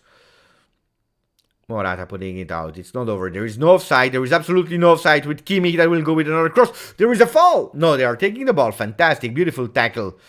Defensively tackle. And now it's Spain with a counter-attack maybe. Then it's a one-on-one. The two players are on the ground. There is a yellow card. This was a MMA. Boom. Goretzka on the yellow.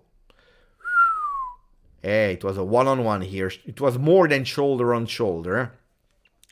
Goretzka with the second yellow for Germany.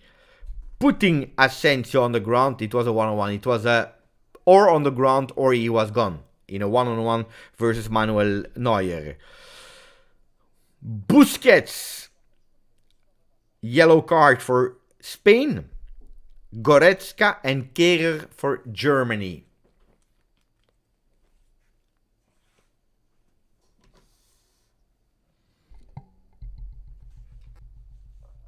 We said it, the stadium is is bringing bad luck. Already 2-0-0 on 3 since the World Cup started. Attenzione. Dani Olmo, fantastic here. We'll go with his chance from the distance. Save, too easy, too long, too much predictable. The goalkeeper, he was just waiting. And if you have Manuel Neuer, I don't believe you can surprise him like that. Too easy, too slow. Fantastically concentrated. Manuel Neuer. Gündogan. Neuer again. And the save was beautiful, Don Simon. Spider Luca gaming is for Spain. Crazy now that Japan lost. Now at the moment, Spain with 4, Japan 3, Costa Rica 3, Germany 1. But the game is far from over. Cross into the box. There was absolutely nobody from Germany. It's strange that they didn't go up. Because they tried to surprise the defense of Spain with Jordi Alba now on the throw-in. He's waiting for his teammate. It's a good game. It's a solid game. But there is nothing really fast that is happening. In terms of intensity, well, playing versus Spain, you can already anticipate that it will be this kind of slow-paced game with a lot of ball possession. But here they lost it with Gnabry that is going again in the back. Attack. Ooh, that's another yellow card for Germany. Attenzione, because Kimmich with a yellow. It's already 2 of the 3 midfielders that has been booked. The number 6 of Germany, Kimmich, another Bayern Munich player. 73rd appearance. 5 goals for him with Germany. And we are already playing. Morata, Alvaro, missing that pass. Alvarito. Alvarone. Musiala, fantastic between 2 players, between 3 players, fantastic. There is a foul. From attenzione to Gavi that is protesting a bit too much there. And we know that the referees, there is something that they don't like, is the players that are protesting. What a beautiful duel. Guys, write it down. This is the duel that you will see for the next 20 years. A duel that you will see for the next 20 years.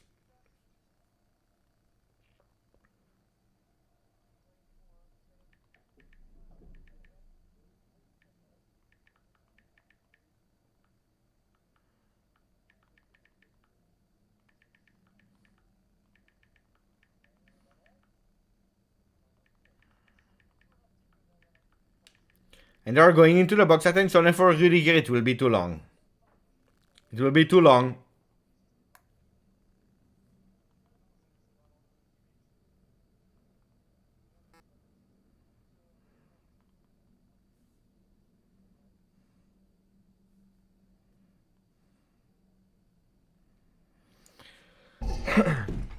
Here, fantastic here. One touch from Morata. A bit too slow, but they are changing on the left side. How? Why? And how is he alone, Dani Olmo? Alone into the box. He's going with his right foot. No. Strong. Physically, Germany, physically really strong. Really, really strong.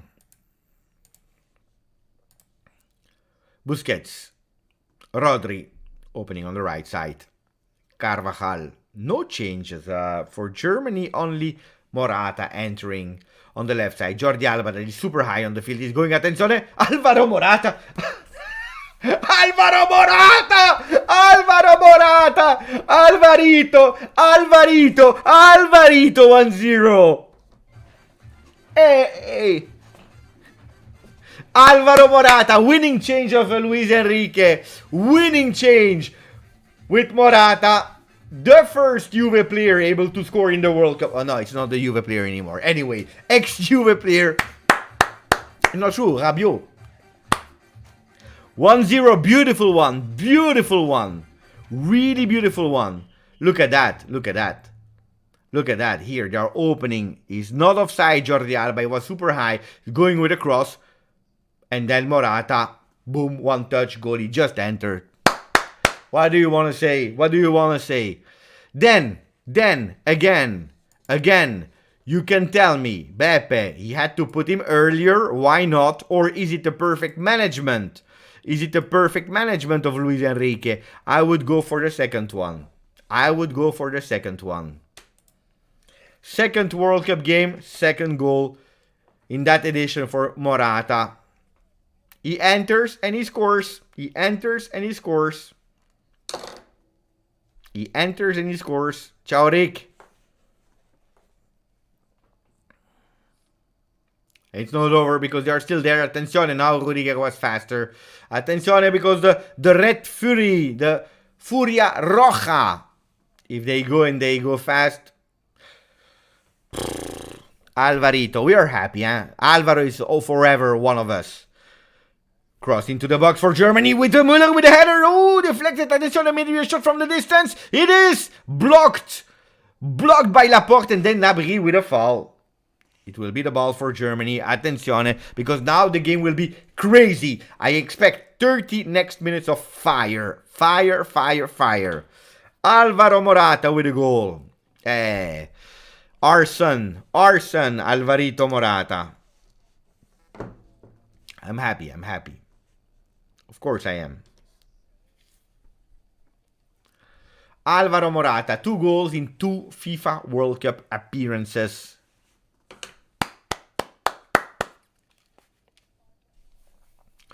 Beautiful. At the moment, Germany is risking with 0 points in that group. They are risking. Alvaro Morata, that just scored. And it's not over because they are going in counter-attack with Dani Olmo. And now it's a counter-attack. It's a 5 versus 5. Dani Olmo is waiting for Morata. Morata is going with a shot. Ooh, it's not Morata. It's Asensio. Totally missing it. What a miss. And maybe they will regret it. Maybe they will regret that one. But if Germany doesn't wake up, if they don't wake up,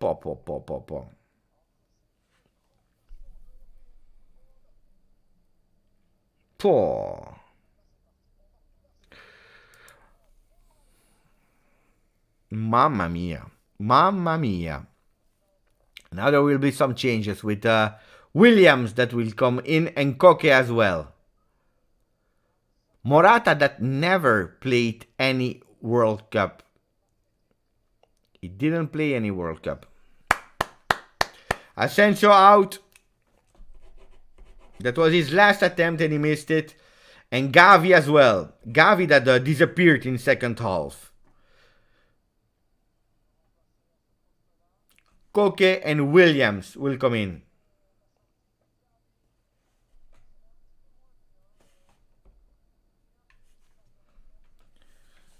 Attenzione. Inika Williams in. Inika Williams in. Can he do it or not for Spain? We will discover that. A bit more defensive, we have to say. A bit less creative. With Koke, with the number 8 in. Player from Atletico Madrid.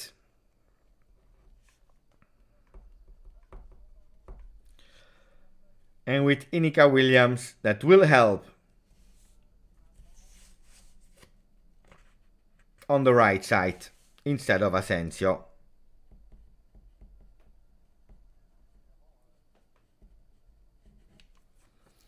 Long ball. Attenzione for Alvaro Morata. Morata again. Ooh, he's taking the ball a bit too long. Neuer was able to anticipate it. Attenzione.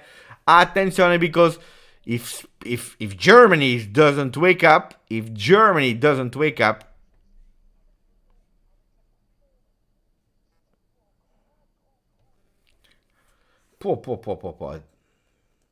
Nabri.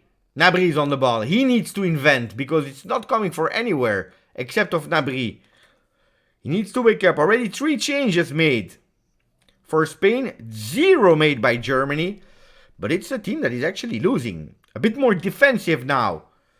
For Spain that maybe goes towards a 4-4-2 with Morata up front and Nico Williams. Or Morata and Dani Olmo up and then Williams a bit more on the wing. Can be. 4-4-2 a bit more defensive can be for Spain. That's what we are watching now actually on the images. With a 4-man defense that is super high. Like Germany, they will need to change. They have some players on the bench. I don't know why they are not putting them in. I don't understand them. All the best to Morata. He will always have Juve blood. It's true. It's true, Rick. It's true. And here we are with Musiala. Musiala on the ball, trying to dribble, but Busquets is too experienced to be fooled. Ball is out. Throw in for Spain. It will be really difficult. Now the changes are coming with a Füllkrug. Füllkrug that will enter.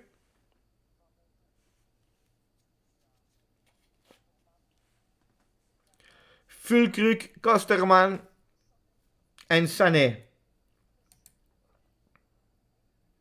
They need it. They need it. Niklas Füllkrug from Werder Bremer. It will play his 3rd time. Attention, because there is... I don't know if there is an offside or not. But Neuer is on the ball. Long ball. What a game. What a game. Gundogan, fantastic on his foot here. There is no offside. But the ball is in throw-in. Maybe now the changes will be made. Yes. Yes. Yes. 3 changes. Quite offensively, the changes. Leroy Sané. Füllkrug. Gundogan is leaving the pitch. Müller as well. Müller, difficult game today, yeah. And Kehrer. Klosterman, Füllkrug and Sané.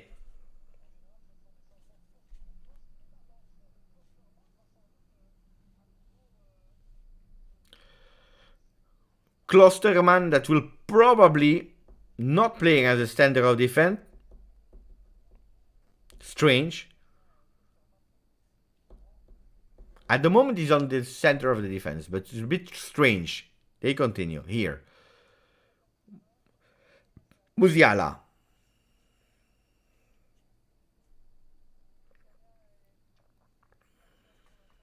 But now you have a real number 9 for Germany with a Füllkrug.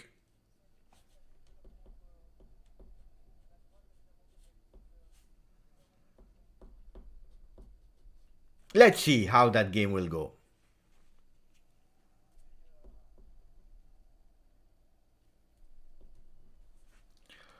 Ball possession for Germany. A lot of changes has been made now. Andiamo ragazzi. Ciao Anthony Schifano. Ciao Sal Mareventano. We will see if Germany will be able to answer or not, because otherwise they are risking a lot. Sané. Leroy Sané that is trying. Oh no, that's a bad way of entering. Bad way of entering your World Cup. Here, it's not over. Musiala Sané. Dai Leroy opening. Attenzione, be alert, because Goretzka missed it. They're going on the left side with Nabri. Ooh, no, too many passes. It was so predictable what he was about to do. And now it's a counter-attack with Nico Williams from Spain, from La Furia Roja, that is going on the right side. He's waiting for Morata. Morata is now there, into the box. Fantastic pass, but not good enough for the number 8, Koke of Spain. Left side of the field. 1-0 at the moment. So the curse of the last 2-0-0 in the Al Bayt Stadium is over, because they scored at least a goal that has been conceded. Yeah, he was playing not bad, I agree. I'm so happy for Morata, he's a real Juventino. I agree with Cecilia. Let's see if he will be able. Okay, he comes from a long injury, yeah?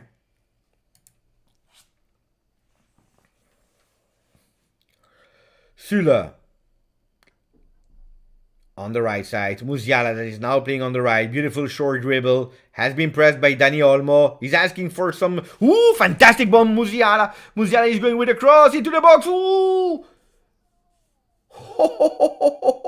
Füllstruck that just entered. He was about to score. But what did he do? The young Musiala. What did he do? Bambi. Mamma mia. Beautiful dribbles and the perfect cross. Füllkrug was about to score. Wow. Füllkrug was about to score his second goal with Germany. Not for now, but it's not over. You see, Ten Klosterman is playing as a right back now, so they reinforce that right side. Leroy Sané, beautiful between the lines. It's Musiala, I want to... No, what a miss! You can't miss that one! You can't miss it! Hey, this is bad. Here, long shot. Nabri. And there will be a corner kick, and now the game is fire. Now the game is hell. Now the game is nice to watch. Second corner kick for Germany. What a miss of Musiala. You are not allowed to miss these kind of things. You are absolutely not allowed. One-on-one, especially because look. He was alone, Frühstück. Long ball into the box. Header from the number 9, Füllstruck. What a player. Where is he playing? Werder Bremer. Why didn't we buy him? Why is he still there? Why is he still there? This is not normal. Why nobody spoke about this guy before? Niklas Frühstück. Where is he playing? Werder Bremer. Nuremberg before. Hannover. Greuter. A bit the Luca Toni from Germany. He's already 29, guys. But now it's a counter-attack for Spain. I didn't know that guy. I don't do the football expert, and nobody knew about him. Chelsea punching the air for Musiala. What a pity for Musiala. What a pity. What a real pity. You can't miss that one. You can't. Busquets. Carvajal. Laporte. Alba. Pedri managing and going back to Rodri. Carvajal, look at that between the lines. Attenzione, because Morata is there and there is absolutely no offside. Morata is going one-on-one. He's waiting. There is nobody for him to help him. Nico Williams. And now they are going... Probably he received a communication, because the referee, he was waiting. Look, I'm watching. Yes, he is millimeter as we know him, but they are still in recuperation of the ball. Spain is so strange. Germany recuperates the ball because it's an offside. They are showing the replay. They are going back on the live, and it's again Spain that recuperated that ball. So ball management is absolutely not perfect. Bremen, not Bremer. Werder Bremen. Nah, it's like that. I say whatever I want. It's too similar with Glaze on Bremer. Dani Olmo on the left side. Fantastic. That Twitch channel will work. It depends, because 15 minutes. But at the moment it's really strange, because it's actually not Germany that is attacking, but it's Spain that is continuing to do their game. Exactly their game.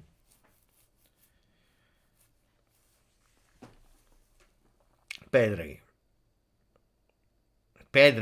and Busquets in the middle. Chapeau. Hats off. Nico Williams. You see, it's a 4-4-2. They changed a bit with Nico Williams. That is not as offensive as we saw with Ferran Torres and Asensio a bit earlier. So these changes for the 4-4-2 helps a bit more defensively, even if defending, it's not what Spain is doing most of the time. They're defending while keeping the possession of the ball.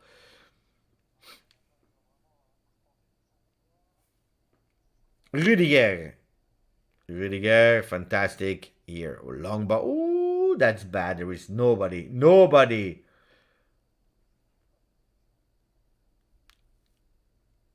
Here we are again. Will Spain equal Germany in their total wins in the head-to-head? We know it at the moment 8 times. It's not out. We continue with Gnabry with a cross into the box with the number. And referee.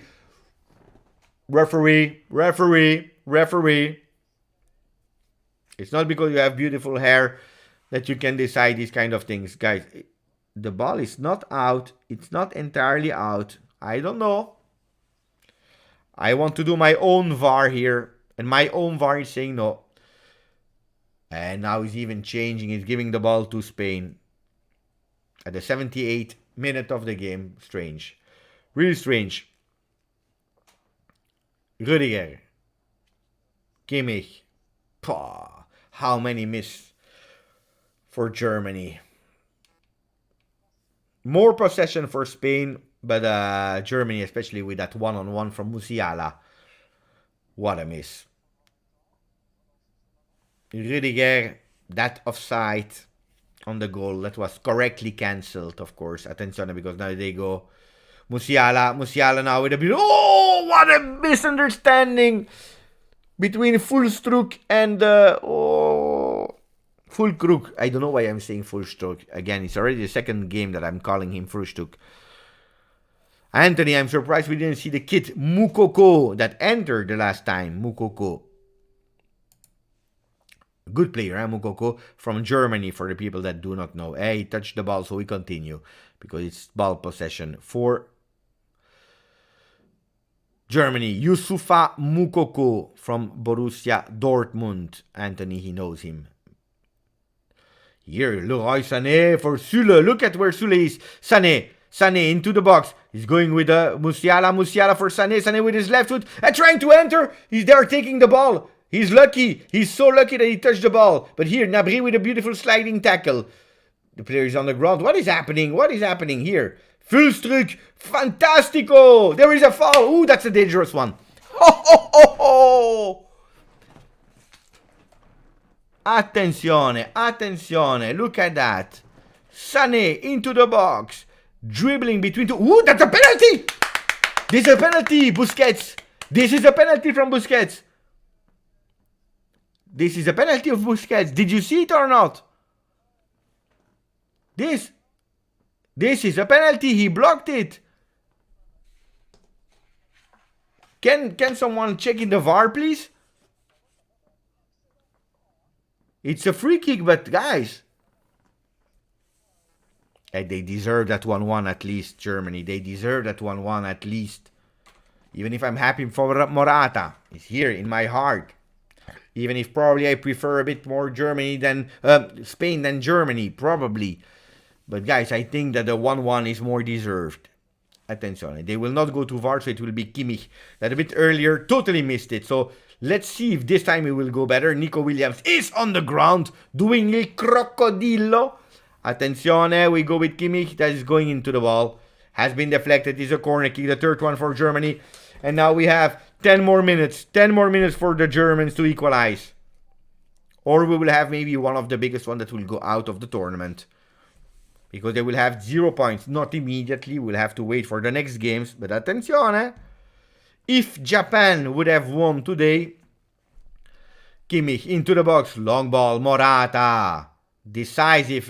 What a bad pass from Leroy Sané. That is actually giving an assist. And now they take actually their bad decision. What a bad decision. They should have gone to the left side where there were more players that were free. Neuer that is playing as a Zinedine Zidane with his foot.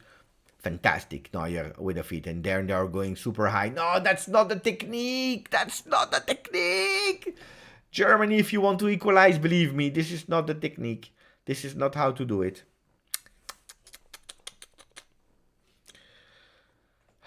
Jordi Alba on the ground.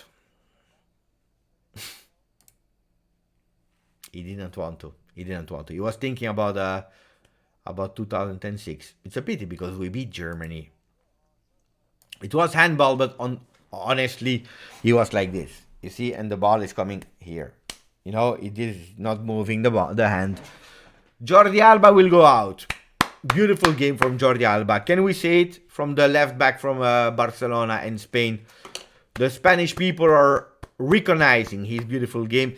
And Balde will enter. The future is entering. Another one that we will see for the next 20 years with the number 14. Balde, guys, they have already the future stars. This is the problem with Spain. You are thinking, okay, that's the end. But no, actually, it's just the beginning of Spain. It's just the beginning. Alejandro Balde, Barcelona, another. From one Barcelona to another Barcelona player. Here they are. Attenzione, Leroy. Between the lines. Ooh, Füllstrik. And Füllstrik is not missing. Füllstrik is not missing. Die, Füllkrug. I told you they needed a real number 9 that was able to score that goal. Fantastic Füllkrug. I said it was deserved for Germany.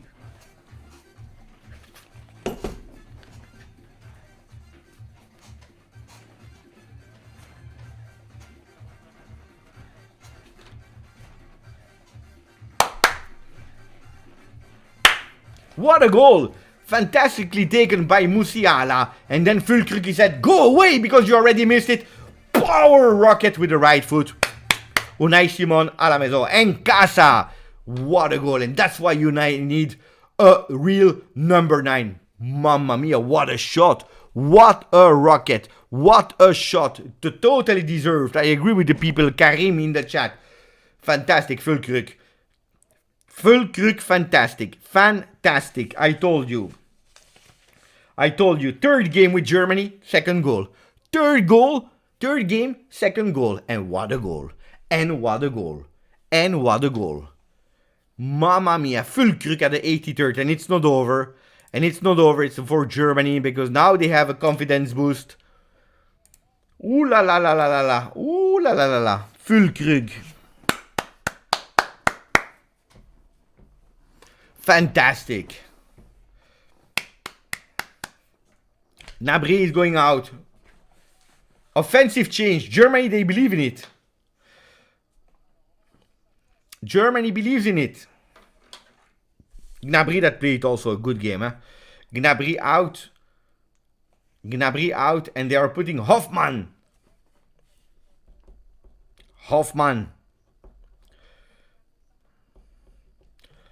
Mit die Nummer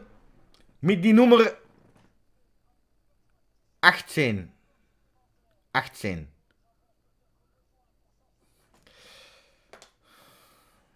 Das ist sehr schön. Das ist sehr, sehr schön für euren Freunden aus Germany, aus Deutschland. Pero para los amigos de la España es un momento muy difícil. And now we will see Morata, a real number 9, deciding it. And then Fulkrug, another real number 9, deciding it as well. The two changes from Hans-Dieter Flick and Luis Enrique, they are deciding the game. 1-1. There is no foul. Come on, Koke, basta. Yeah, it's true. The two number 9s. Of course. Of course. Beautiful goal of Morata, and then that rocket of Fulkrug. Guys, 29 years. Nobody heard about him. Not even his mother he knew about Fulkrug. Nobody knew about him, and it's not over because they go into... Ooh, there is a foul! There is a foul on Leroy Sané! This is a red card! Die! Referee! Hey, he was lucky, Alejandro Balde. Alejandro Balde was really lucky. They have put Hoffman in for Gnabry, another offensive player. If you want to know where Hoffman is coming from, I will tell you. I will tell you. Hoffman is coming from Borussia Mönchengladbach. 19th appearance for Jonas Hoffman. And another change with the number 23 coming in. Attenzione, because too many changes. It will be Schlotterbeck. Raum out and Schlotterbeck in.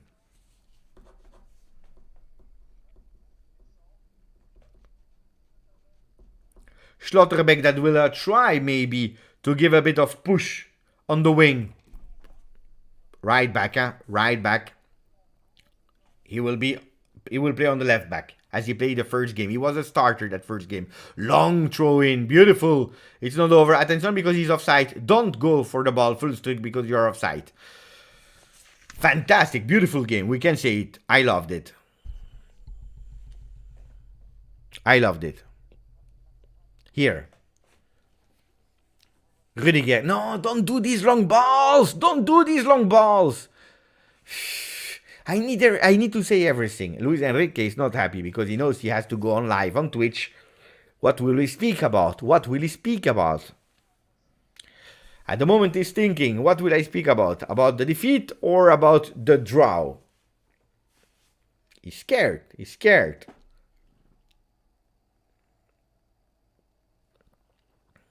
Aye.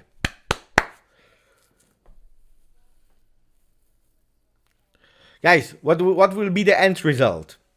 1-1? Will Germany win? Will Spain win? 7 attempts for Spain, 3 on target. 11 attempts for Germany, 4 on target. Germany, for me, they deserve a bit more. They deserved a bit more at the moment. I don't want to say 2-1 for Germany, but 1.5 for Germany and 1 for Spain. Attention, because it's not over. Beautiful recuperated here by Musiala. Kimmich. They have again a bit of boost of confidence and energy. Leroy, missing his pressing. Why is he on the ground? No. Ooh la la. Ooh la la. I want to see the images. Okay, he's back. He's back. It was his shoes. I don't believe in a 2-2. But Aldo, I don't believe in a 2-2. But a 2-1 for Germany. Could be, Could be. I don't know how many injury time they will give as well. Nothing is lost. Now Spain, they will go with a full total domination of ball possession. But don't forget that a lot of them are already out. The one that can, manage that ball. Ferran Torres, Gavi, Barcelona player Alba.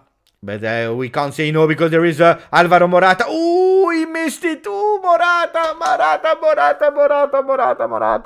But Schlotterberg, that was totally fresh. He was able to recuperate it. Attenzione. Look. There was absolutely no offside. Nico Williams that entered, gave it to Morata. Morata, he waited too long. And then Schlotterberg. Perfect tackle. Perfect tackle from Schlotterberg. Fantastic. We will go on the 6th corner kick for Spain. The first one of the second half. They go, attention, to Pedri, that we didn't hear a lot mentioned. Nico Williams, he's dribbling the wind, apparently. Pedri on his ball, never losing it. Between 3 players, attention, and Dani Olmo into the box. Luckily, Goretzka was able to deflect it. And Kimmich, that is putting that ball far away. Recuperated immediately by Carvajal, that is still there. Alejandro Balde. And now they are managing the ball from the back. But it's not in the mentality of La Furia Roja to keep that ball behind. 6 minutes of injury time that starts now. We go Alejandro Balde in the back. Laporte. Rodri. They are going on the other side, on the right side for Carvajal between the lines. Koke. That we didn't hear a lot. Big tackle indeed, Karim.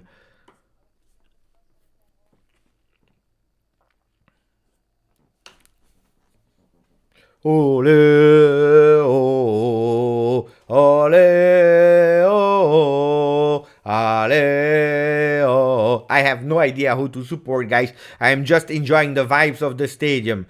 With the number 18 from Germany putting that ball out of the field.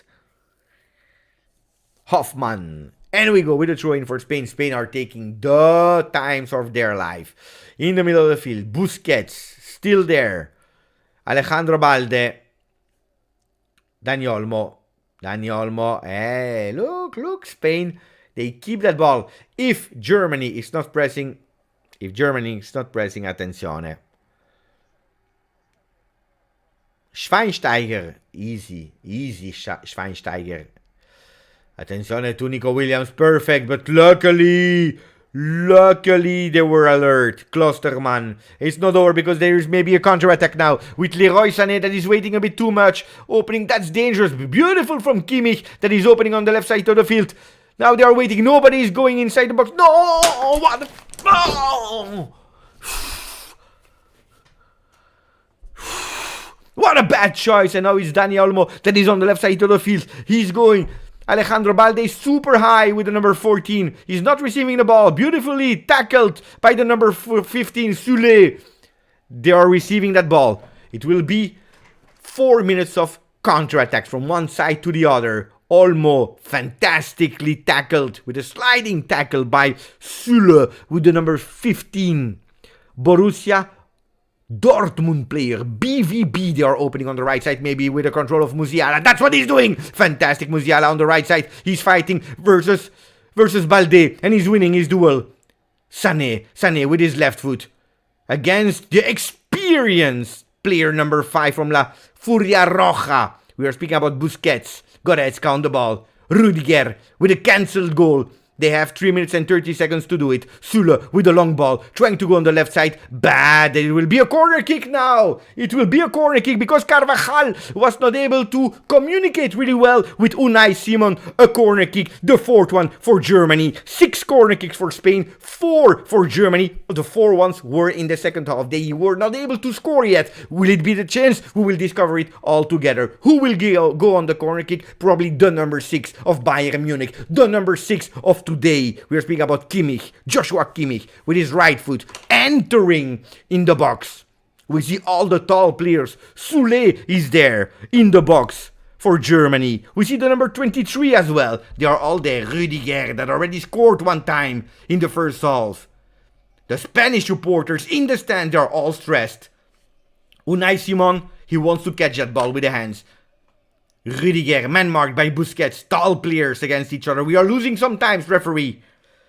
Makeli, the referee from the Netherlands that is watching, really alert on what's happening into the box. Hoffman versus Dani Olmo. They are going into the box. Now, long one on the second one. Rudiger is there. The ball will go out. Has it been touched by Spain? Pedri keeping that ball into the field. No. A throw-in for the Spanish people, but the referee stopping it for a second because he's talking with Busquets. He said, I saw you. You are probably simulating because you went on the player, on the number 8 Goretzka without him moving. Get up because I will check my watch. Attenzione. 2 minutes to go. Klosterman with the number 16 that entered in that second half will go long.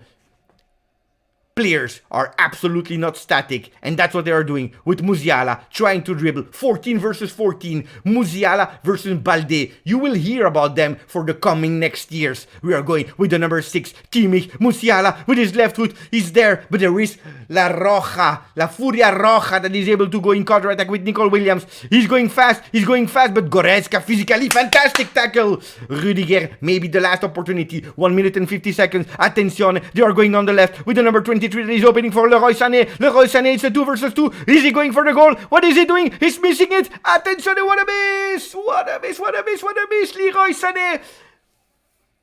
What a miss of Leroy Sané. What a miss of Leroy Sané. Look at that. The player full crook. He was totally alone. He was totally alone.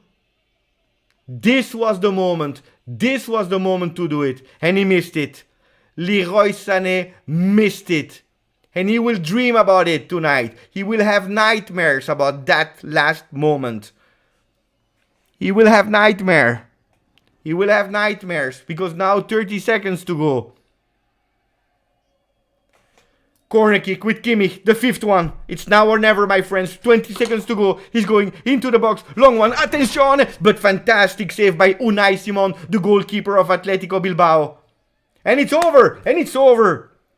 It's over in the Al Bayt Stadium. 1-1. Another draw in the World Cup. But this one, not a goalless draw. A beautiful one between Spain, winners of 2010, and between Germany, 4 times winner of the World Cup. Germany is still alive. They have only 1 point, 4 points for Spain. We have Japan and Costa Rica with both 3 points. The next game will be decisive because everything can happen. Japan versus Spain. The blue versus the red, but also Germany versus Costa Rica. Costa Rica that today had a really beautiful boost, a boost of energy and confidence. 1-0 win. They only needed 1 shot on target in 2 games to have 3 points. Today, probably Germany is a bit sad because they missed a lot of opportunities. But they did their best. Die Mannschaft. They tried and they can be happy with 1 point today, but they will regret the one that they lost versus Spain, versus Japan 2-1. From Giuseppe Bognanni, this is it. Thank you for listening to me. I hope you enjoyed, especially the last 6 minutes of the game. Thank you. I love that one. I hope you enjoyed. There was something to tell about that game. A game that we waited too long before getting that excited. Maybe Germany, they will regret it. 1 point. If they don't win versus Costa Rica, raus. À la maison. In the house. Taha, I want Spain and Germany to qualify. Really nice game, was the comment of Stavros. I liked it as well. Can we stop the chrono here? Maybe yes, maybe no. Yes, we can. 1-1. I predicted 3-1 Germany. Could have been, Could have been. I was not really that far from reality, to be honest. It's a pity for that missed opportunity. Real pity. Ciao, amigo. Ciao. No, I said ciao like that. Wait, because of the excitement. Wait un secondo. Guys. Japan really blew it today. Yeah, they would have had 6 points today. 6. With Germany already out.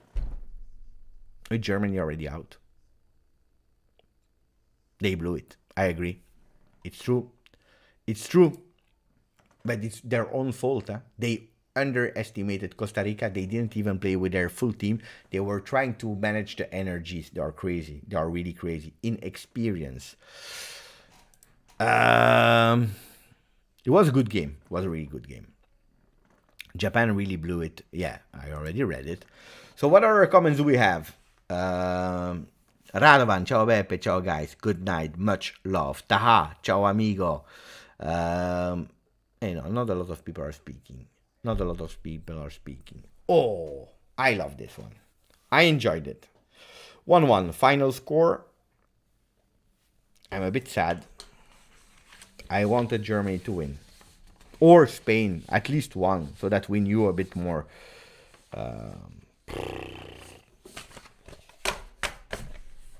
Prediction for tomorrow. It's a bit early to say the predictions for tomorrow, but we can check. We can check them.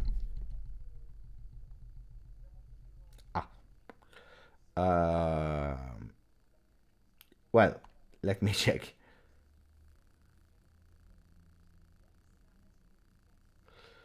The games of tomorrow. We have Cameroon, Serbia. Serbia was really disappointing versus Brazil. Is it because Brazil was that good? Can be. Can be.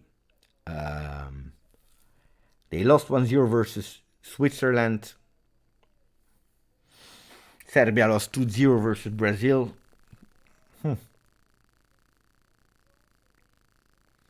0-2. Serbia winning this one.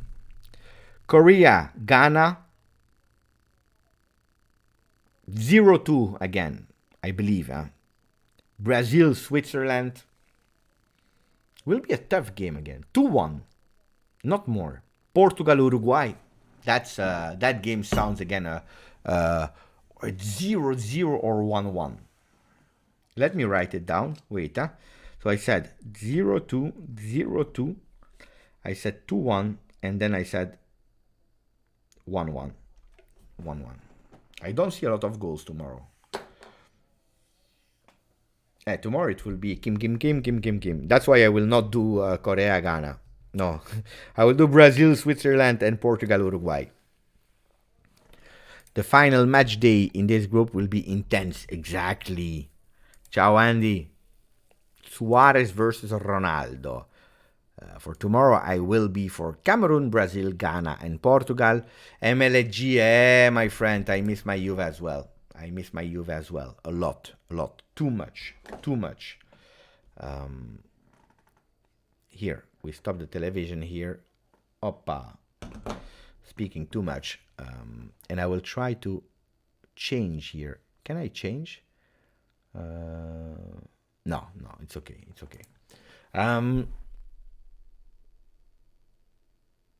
Let me go on the full screen here.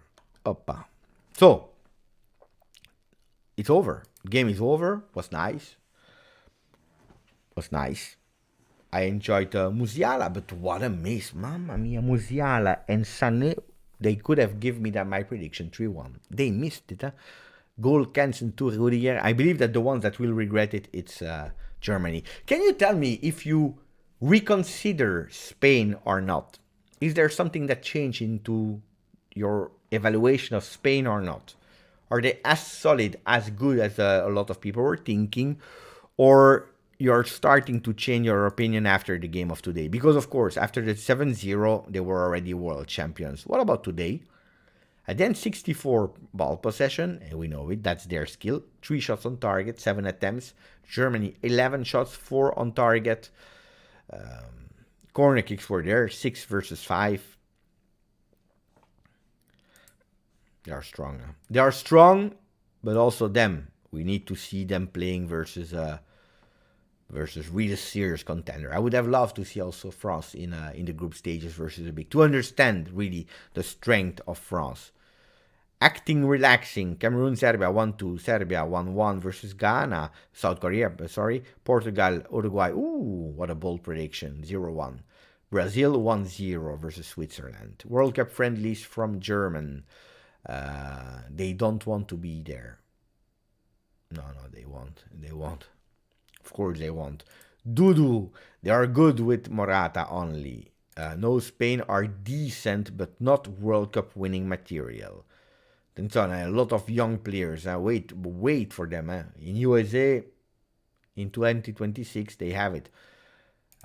We need Luis Enrique at Juve. I love how they pass. Yeah, but the guys, it's not only Luis Enrique that will come with the magic wand. These players, they pass like that at Barcelona as well. So it's not Luis Enrique that arrives and he said, pass. No. It's you have a player that is able to pass, and he will say, continue to pass. Don't go with long balls, play short, and no. It's easy like that. I love how they pass. Wish I had faith in USA, but I don't. They didn't impress me at all. I knew it. I had more hopes in Canada than in USA. I'm sorry. Mario, ciao Beppe, hope all is well. What do you think about Zaniolo to Juve? If you know me, you know what I think about Zaniolo. Look, Zaniolo, he still didn't renew with Roma. a good player. Juventus is trying to have him since so long, and we were that close to have Zaniolo. He already had chosen the number before Chiesa came to Juve. He already chose his number back then. So Zaniolo is a player that has always been there on the books of Juve. He has a contract until 2024 with Roma. A lot of people are saying now it's done, it's okay, but he's a real Juventino and he really wants to come to Juve, like Sergei Milinkovic-Savic. If we want to go to something, guys, I can show you for next year. You want to dream? If you want to dream, I can show you. Speaking about Juve a bit, not too long, because then people, they will miss it, because they will think it's Spain versus Germany. But if we are speaking about Juve, open project, wait, I need a Juve material here. So, Andy became a member for the 4th consecutive month. Grande Aldi, thank you. Really appreciate Andy. So, wait, if we are going here, this is the Juve. If everyone, no, it's not true. Let's add some players. I will add you 2 players to start with. Wait, up, faking players. Wait, team squad, add players. We have here Zaniolo, and we add another player. We add SMS. I want to even add Ndika, and I want to add on the right side Singo, and we also add Grimaldo. I don't know if we will all play them. Let's fake it like that, okay? So we are speaking about the team of the future. Really fast. Szczesny will still be there. By the way, fantastic Szczesny. He will go here. Bremer. Let's see for Danilo. I don't know where we'll put Danilo yet. Kostic, I don't know yet. So if we have Milik, will be on the bench. Keane will be on the bench. Quadrado will not be there anymore. So we go with Grimaldo. We go with like this. Rabiot will be out. These kids will be on the bench, probably. He will be on the bench. We change actually quite a lot in the team, because we go with Chiesa here, Pogba here. We go with Vlahovic here, Zaniolo, SMS, and Locatelli. It's a lot of money, of course, but guys, it's not bad, It's not a bad team, Of course, I like it. I really like it. Of course, you need big investments, because if Grimaldo is free, if Ndika is free, I'm not sure what about Danilo, what will happen with Danilo. But here you have a really, really strong team. A really strong team. You know why? I will tell you why. Because I will add another player already. Wait. Oh, where is he? Where is he, Bremer? Wait. Where is Bremer? Damn, he disappeared. Oh! Bremer here and Zaniolo here. I will tell you why. Because if you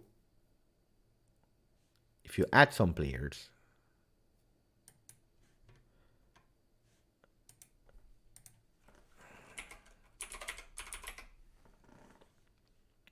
look at that. Look at here. Wait, we have Rovella with Locatelli paired here. You have Fagioli. You have Miretti here. Guys, this is a really beautiful midfield. Really beautiful midfield. Milik here. You have Kostic here. You have Zaniolo there. Sule will, I don't know if Sule will be here or not, but not Di Maria. So that's a bit how you have it. You have Ealing Jr. Don't forget about Ealing Jr. You have Moiskin that can play in all these positions. You know, it's not bad, huh? It's really not bad, guys. It's really not bad. And then in the back, you have, where is he? Then I will read your messages in a second. Huh? You have Gatti. You'll probably need another one. Yeah. Wait. Perin as a goalkeeper. At the moment, we will put, Bonucci. He will probably be there next year as well. Singo can come here. And you still need and then you have De Sciglio behind Grimaldo here. McKennie gone, Paredes gone. You still have Ealing Jr., Di Maria gone. Guys, what about this team? What are you thinking about this team? This team is not that bad, huh? At all.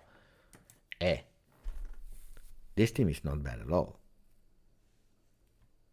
The Frenchman, guys, the Frenchman, it cost way too much. Let's see the other big teams. Are they bad? Really bad too? Spain will be a hard container. Yeah. But Spain, they are, of course. I'm not saying they are bad. Grimaldo is not Juve level because you are raging, because you're scared. No, guys. But here we're speaking about really fantasy, because I don't know how Juventus will pay for Sergej Milinkovic-Savic and for Zaniolo and for Singo. And Dika, Grimaldo are the easiest one. How crazy it is. The easiest one, because they are for free, for 0. The other ones, I know, Rovella is also easy because he comes back. But here we have don't forget, Zaccaria, Arthur, they will come back, so we have to pay attention to them.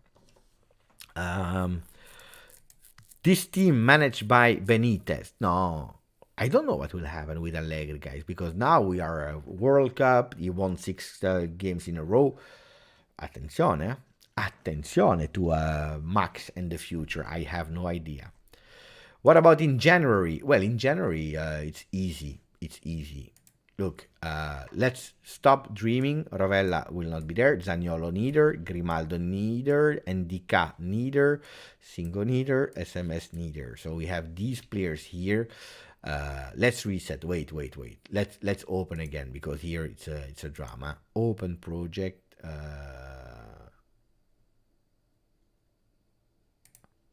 Okay. Look, I was thinking at this Juve that could potentially be played by Max Allegri. Could be. But Paredes looks like he's absolutely not in the plan, so we have to remove him. And if you are going with a 3-5-2, that looks like it's really working. You have to put Locatelli in. Where? Wait, up here. Where is Locatelli? I don't know where he is. Wait. Locatelli. ¿Dónde está? Did I cancel him? Here. Locatelli, Rabiot. If you go with a 3-5-2, and then you have to take Fagioli, probably because he's the one that is doing quite well at the moment. So this is a 3-5-2. Guys. Rabiot will continue to play, so Fagioli will be on the bench, and you will play like this, which is not bad, which is absolutely not bad, with a lot of changes there, but that will probably be the midfield without Paredes. And then if you can buy, who can you, because don't forget about Chiesa, that will be actually, he can play here. He can play here. He can play here. He can play in all positions. Chiesa is the joker of that game. Who can arrive? Well, one to replace Cuadrado. That's it. I don't see a lot. Or Rabiot, McKennie. A lot of people are coming with offers, and then you change. But it's hard. It's quite difficult. Beppe, what about in January? So I answered that one. Depends. Male is a player where Juventus is on, but they want the loan. At a certain moment, how can you ask Mala in loan from Atalanta? I don't understand it.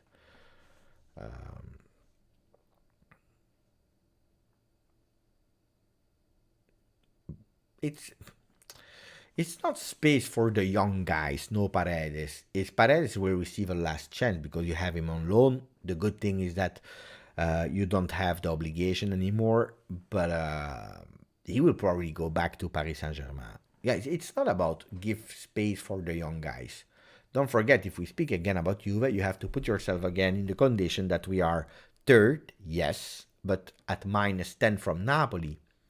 You can't miss, because people said, yes, but Napoli, they will lose some points in their remaining games, which is correct. But Juve will also lose points. So we have to lose 10 points less than Napoli, paying attention because Milan is second. It's not about space, no, who cares? It's about doing wins. Like today, when we saw Morata not starting, people said, hey, it's a bit disrespecting for Morata. Look, if they don't concede, Morata is deciding the game. Alvarito. Because, really well managed. So, but we will get to the mercato of Juve. Look, today they were speaking about a lot of things in Tutto Sport. Can we go to Tutto Sport? Tutto Sport. I will try to show you here. Wait, bear with me. I will open Tutto Sport. The first page of today was for Zaniolo. I didn't even speak about it. But, at a certain moment, it's also annoying. It's always the same. So if you are going full page here, let me put it a bit smaller for you. Okay, here we are. With a full page of Tutto Sport. So what are they saying? Milinkovic, Zaniolo, grande manovre. Milinkovic, Zaniolo, big maneuvers. Juve with the 3-5-2. Look here, Juve with the 3-5-2. What are they saying? Gvardiol, Bremer, Danilo, Kostic, Pogba, Locatelli, Milinkovic-Savic, Mele, Chiesa, Vlahovic. Okay. This one with Mele, I'm not convinced. Gvardiol, yeah, but I'm not convinced that this one is the biggest upgrade ever. Then the 4-3-3 with Chiesa, Vlahovic, Zaniolo, Pogba, Fagioli, Milinkovic-Savic. You have Danilo, Mele, Grimaldo, Kivior, Bremer. This one is already starting to look like a bit more what I love, the 4-3-3. Even if they forgot to put Locatelli here as a starter, but they have put them as a replacement of Milinkovic-Savic. Who are staying? Perin, Szczesny is in doubt. Danilo, Bonucci, Bremer, Gatti, and De Sciglio, they will all stay. Locatelli, Kostic, Miretti, Fagioli, and Pogba stay. Skin, Vlahovic, Milik, Chiesa, and Ealing Jr. will stay. In doubt, Szczesny, Rugani, McKennie, Paredes, Rabiot, and Soule. Who will go away? Alexandro, Quadrado, Zakaria, Arthur, Di Maria. Who can arrive? And this is the big list. It's Carnesecchi, Mala, Singo, Grimaldo, Cambiaso. He will come back from the loan. Malo Gusto, Gvardiol, Ndika, Pavlovic, Kivior, Milinkovic-Savic and Rovella, and then Zaniolo. This is the big list. The big list that will be spoken about from tomorrow, because tomorrow is Monday. There will be in this week a meeting with Allegri and the management to make the list shorter for is there something that we really want and that we are able to afford in January. Let's see who we can go for in January. But this is it, guys. I told you I didn't speak a lot about Mercato yet because we are still on the 27th of November. Today I could have gone with a full page of a video about Mercato, boom. Look, they are speaking about next year, next season, 22-23. These guys, they will not arrive tomorrow. I see some people are making videos, but seriously, seriously, um, it's in 2 years. Wait, in 1 year. 1 year. It's long. It's really long. That's what I think. Then I can be wrong, now, of course. 4 Italians is enough in a starting 11. But Mario, I know you like Italian ones, but Mario, there are not a lot of. You have to accept the reality. Italy is not in the World Cup since 2 editions. And Italy is not ready to compete in the World Cup because the reality is that we have not a lot of good players. If you look at the last performances of Italy, it's just reaffirming what we were saying. If you want to speak about defenders, who do you want to play with? With Bastoni. Bastoni is playing at Inter. You can't buy him. You want Scaloni. Yeah, good. But it's a prospect. It's not today. It's not today that he will be the challenger of a World Cup winning team or Champions League winning team. Scaloni. Okay? Who do you want? In Italians, we are speaking about Italians in the midfield. Verratti, he will stay forever at Paris Saint-Germain, and he's already starting to be old. Barella is playing at Inter. Locatelli, we already have him. Chiesa, we already have him. We are looking for Zaniolo, maybe. We are looking for some Italian person, but they are not. It's the reality. You have to accept the truth. The truth is that we have not a lot, and the only one that they are, because it's not that we don't have, there are some, but the only one that are there, they are between Milan with Tonali, and they have Florenzi and Calabria. Are these guys the top players that you are telling me? Florenzi and Calabria? That's the reality. Accept it. We are working on the next upcoming players. Miretti, Fagioli, but guys, I love Miretti, I love Fagioli. Fagioli is 21. Today,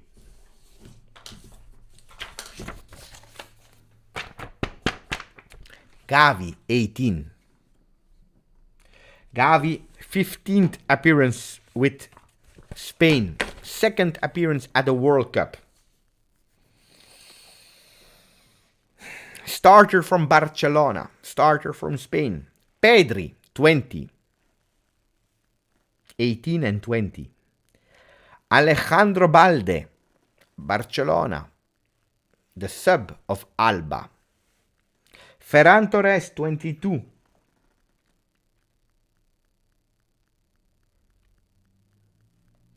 We are not at the same level. Musiala, 19. What are we speaking about? Then, Miretti, Fagioli, Ealing Jr., Sule, Mulazzi, Hasa. They will grow. They are there. Barbieri, whatever you want. They are there. They are good. But we are not yet today at the jewels of some team. Yesterday, that Argentinian guy, Enzo Fernandez, fantastico. Fantastico. The guy is already playing Champions League. He plays at the World Cup. He enters in the World Cup, he scores a crazy goal. You can't have only Italian teams. It doesn't exist. It doesn't exist. Or you have to work on them, you have to create them, and that's what Juventus started 5 years ago, where the other Italian teams, they said, no, we don't want to invest. We don't want to invest in that. Good for them, because during the pandemic, they didn't have that cost, while Juventus was paying for a women team, for a youth academy, for training centers, for all these things. But in the future, we will have these young players that are really good, because the experience that you can have in a third division versus a Primavera, it's different. So let them come, let them arrive. Even if Juventus, they are really scouting really great players. Ealing Jr. comes from England, from Chelsea Youth Academy. Bayern Munich, Kenan Yildiz. So Enzo Fernandez, fantastic player. But it's a reality. We can insist what we want, I don't know, 6, 7 Italian players in our team. Yes, we can. Give me the names. Give me the names.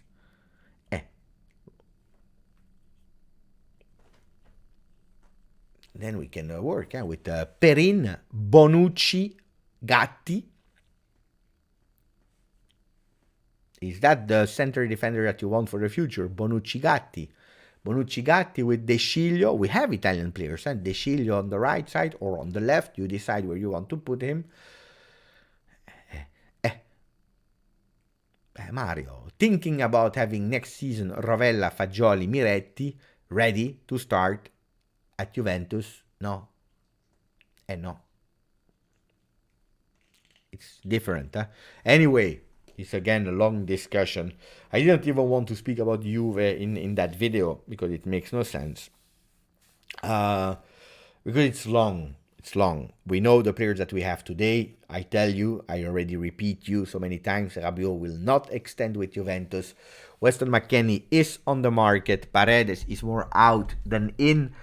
We will go with one big player. We will try to have one big name who is Sergei Milinkovic-Savic. We will try. That doesn't mean that Juventus will succeed in it because Lotito is crazy. And then we continue with our youth again. Locatelli, Milinkovic-Savic, Pogba with Rovella, Miretti and Fagioli. We have really a beautiful midfield. We will try to go with wingers because that's what Juventus needs. We'll try for Grimaldo. If it's not Grimaldo, it will be another one. We try for a left-footed center defender. It can be Ndika, can be Kivior, can be a few players there. The one of Croatia, the one of Serbia. So we have some targets in mind. Huh? But Pavlovic as well. But it's long. You know, it's like Paratic that one day made a list of 25 players. Short term, middle term, long term. Who do you want? Who are you scouting? And today the Italian pages, YouTube channel, whatever, they need to speak. They need to sell. No, what are you speaking about? Seriously, if you have a Juve channel like me, I decided to go full power a bit more, at least a lot more on the World Cup. And we see it now, we don't have as many new views. Normally, if I do a post-game of Juve, I know that we have sometimes in big games 700, 800 people, at least 400 or 500 people in the beginning of the live. Here, we are watching, and I'm super proud and happy, we are watching the game with between 50 and 70, 80 people. Because it makes sense, it's a Juve channel. So what are people doing, speaking about big papers and so on? They are speaking about Mercato, because Mercato always attracts. It doesn't care if it's true or not true. The important is that we speak about Mercato because there is nothing to say. Juventus will be back in training session on the 6th of December. This morning I woke up and I saw Tuttosport. I said, Mamma mia, that's a really beautiful page to speak about. There is something to say. What do we speak about? Seriously. Again, I will repeat you, Sergei Milinkovic-Savic, Zaniolo. I don't know. By the way, I don't know if my friend Uncle Sharma is still there, but what are you doing during the World Cup? I don't know, actually. I didn't check these last days what you are doing on your channel. I'm really curious. Really, really curious about what he's doing. I don't know. I'm having fun with the World Cup because I'm discovering a lot of players and so on. Pepe, do you still read highlighted messages? Yes, normally. Oh, look at that, Peter. 19 minutes ago, I didn't see it. You know why? Because with the setup that I have with the multiple screen and so on, I have to get used to it. And I didn't see that one. I also took away the sound, so I didn't read it. I'm really sorry. Peter, because I said thank you to Andy Golding and not to you. And also because my screen, it was really in front here in the beginning, Peter. So I was immediately seeing Peter Glitti with the notification. And this time it's really, if you are looking at my hands, it's really far away. It's really here on the second screen and I don't see it. So I will have to change that. Maybe I can try to do it now. Wait. So that I have a bit more visibility here. Changing it like that with the comments here. Okay. Will be maybe a bit more helpful for me. So it's a bit better. So your message was, I like Zaniolo and Sergei Milinkovic-Savic, but I prefer we get Rovella sorted out first. I don't know what will happen to Zakaria and Arthur because we need this settled. First of all, thank you for your 6 months, Peter. Well, Arthur No, Zakaria is the easiest one because or you can keep him or you can sell him, and there will be some teams on Zakaria because he costed you 5 million. He doesn't have a really high salary, so whatever team, if he agrees, of course, whatever team can go and buy Zakaria. If we speak about, and they will probably make space to him. If we speak about Arthur, it's a bit more difficult because he's not a player that is eager to leave like that for any team. That's one. Has a big injury. I don't know how he will recover. He has a big salary and he's still big on our books in terms of value. So it will be hard, Arthur. We will lose money with Arthur. Ravel, I believe that he will come back. I don't believe it's or Ravella or SMS. And Zaniolo is totally different player. Zaniolo is if Zaniolo doesn't renew, Roma will be scared because then he will have only 1 year at Roma. So it's the moment maybe to go full power for Zaniolo. I'm doubtful about these two players as well. If I'm convinced sometimes about some players, here I have my doubts about both. I have really my doubts. But let's see what will happen. Kostic, I think he might play tomorrow. That's what I heard, Cecilia. Anyway, guys, speaking about Juve, we'll do it on another channel because I don't want, that we speak about Juve. People, they do not know, they don't enter. So I will close the live now. Thank you for following. Thank you, Peter. Thank you, Andy. Thank you to Ron Rositano, to Prince of Love Gaming that subscribed as well as a new person on the channel. The World Cup is nice. I like the World Cup. I'm having fun in the World Cup. Ciao Stavros. Ciao Andy. See you tomorrow, guys. Tomorrow, I told you, in the morning I'm doing things. I will be back for Brazil. Ciao Mario Di Mascio, grande. I hope one day for Mario Di Mascio that we have a team of Juve with only 17 years old, young guys, all Italian. All Italian. I want to play with the under 17 playing in the first team for Mario. And then I'm happy. And then I will say, Mario, we did it. We did it, bro. Ciao to Andy Golding, to Styler Z. See you tomorrow, guys. Ciao. Ciao, guys. Mario. This time we will celebrate all together with water. Beppe, I have a chance to the stadium for the first time. Which game, Torino or Fiorentina? If you can, you go for Torino. Derby is derby. Thomas, I'm following silently most of the time. You are doing a great job, Giuseppe. But I don't know. You know that, Thomas, I'm doubtful. I'm also doubting. Of course, it's normal. You don't know. There is not a lot of material of Juve. I could do, I don't know whatever, inventing some things. But I miss Juve so much. But I don't want to be repetitive on the channel, doing every day a live about Juve, about I don't know what to say. Seriously, I don't know. If there is something big, we will talk about it. But I also saw the interest of the people went a lot down. I made some really Juve-related videos. And, or you go with clickbait, with a big picture, Zaniolo, yes! And then you will have 5,000, 10,000. But it's a bit cheating. It's not real. So I prefer to be honest. And, Zaniolo, bam, bam! Maybe I will do tomorrow. Tomorrow I will do Zaniolo Bam Bam. We'll see. No, it makes sense. People are not stupid. Anyway, grazie ragazzi. Ciao a tutti. D-Man is tired, so if D-Man is tired, we will go to bed. Danilo bad. I believe bad. I think that the World Cup is over. For him and for Neymar. Neymar, we don't care. Danilo, we care. Ciao ragazzi!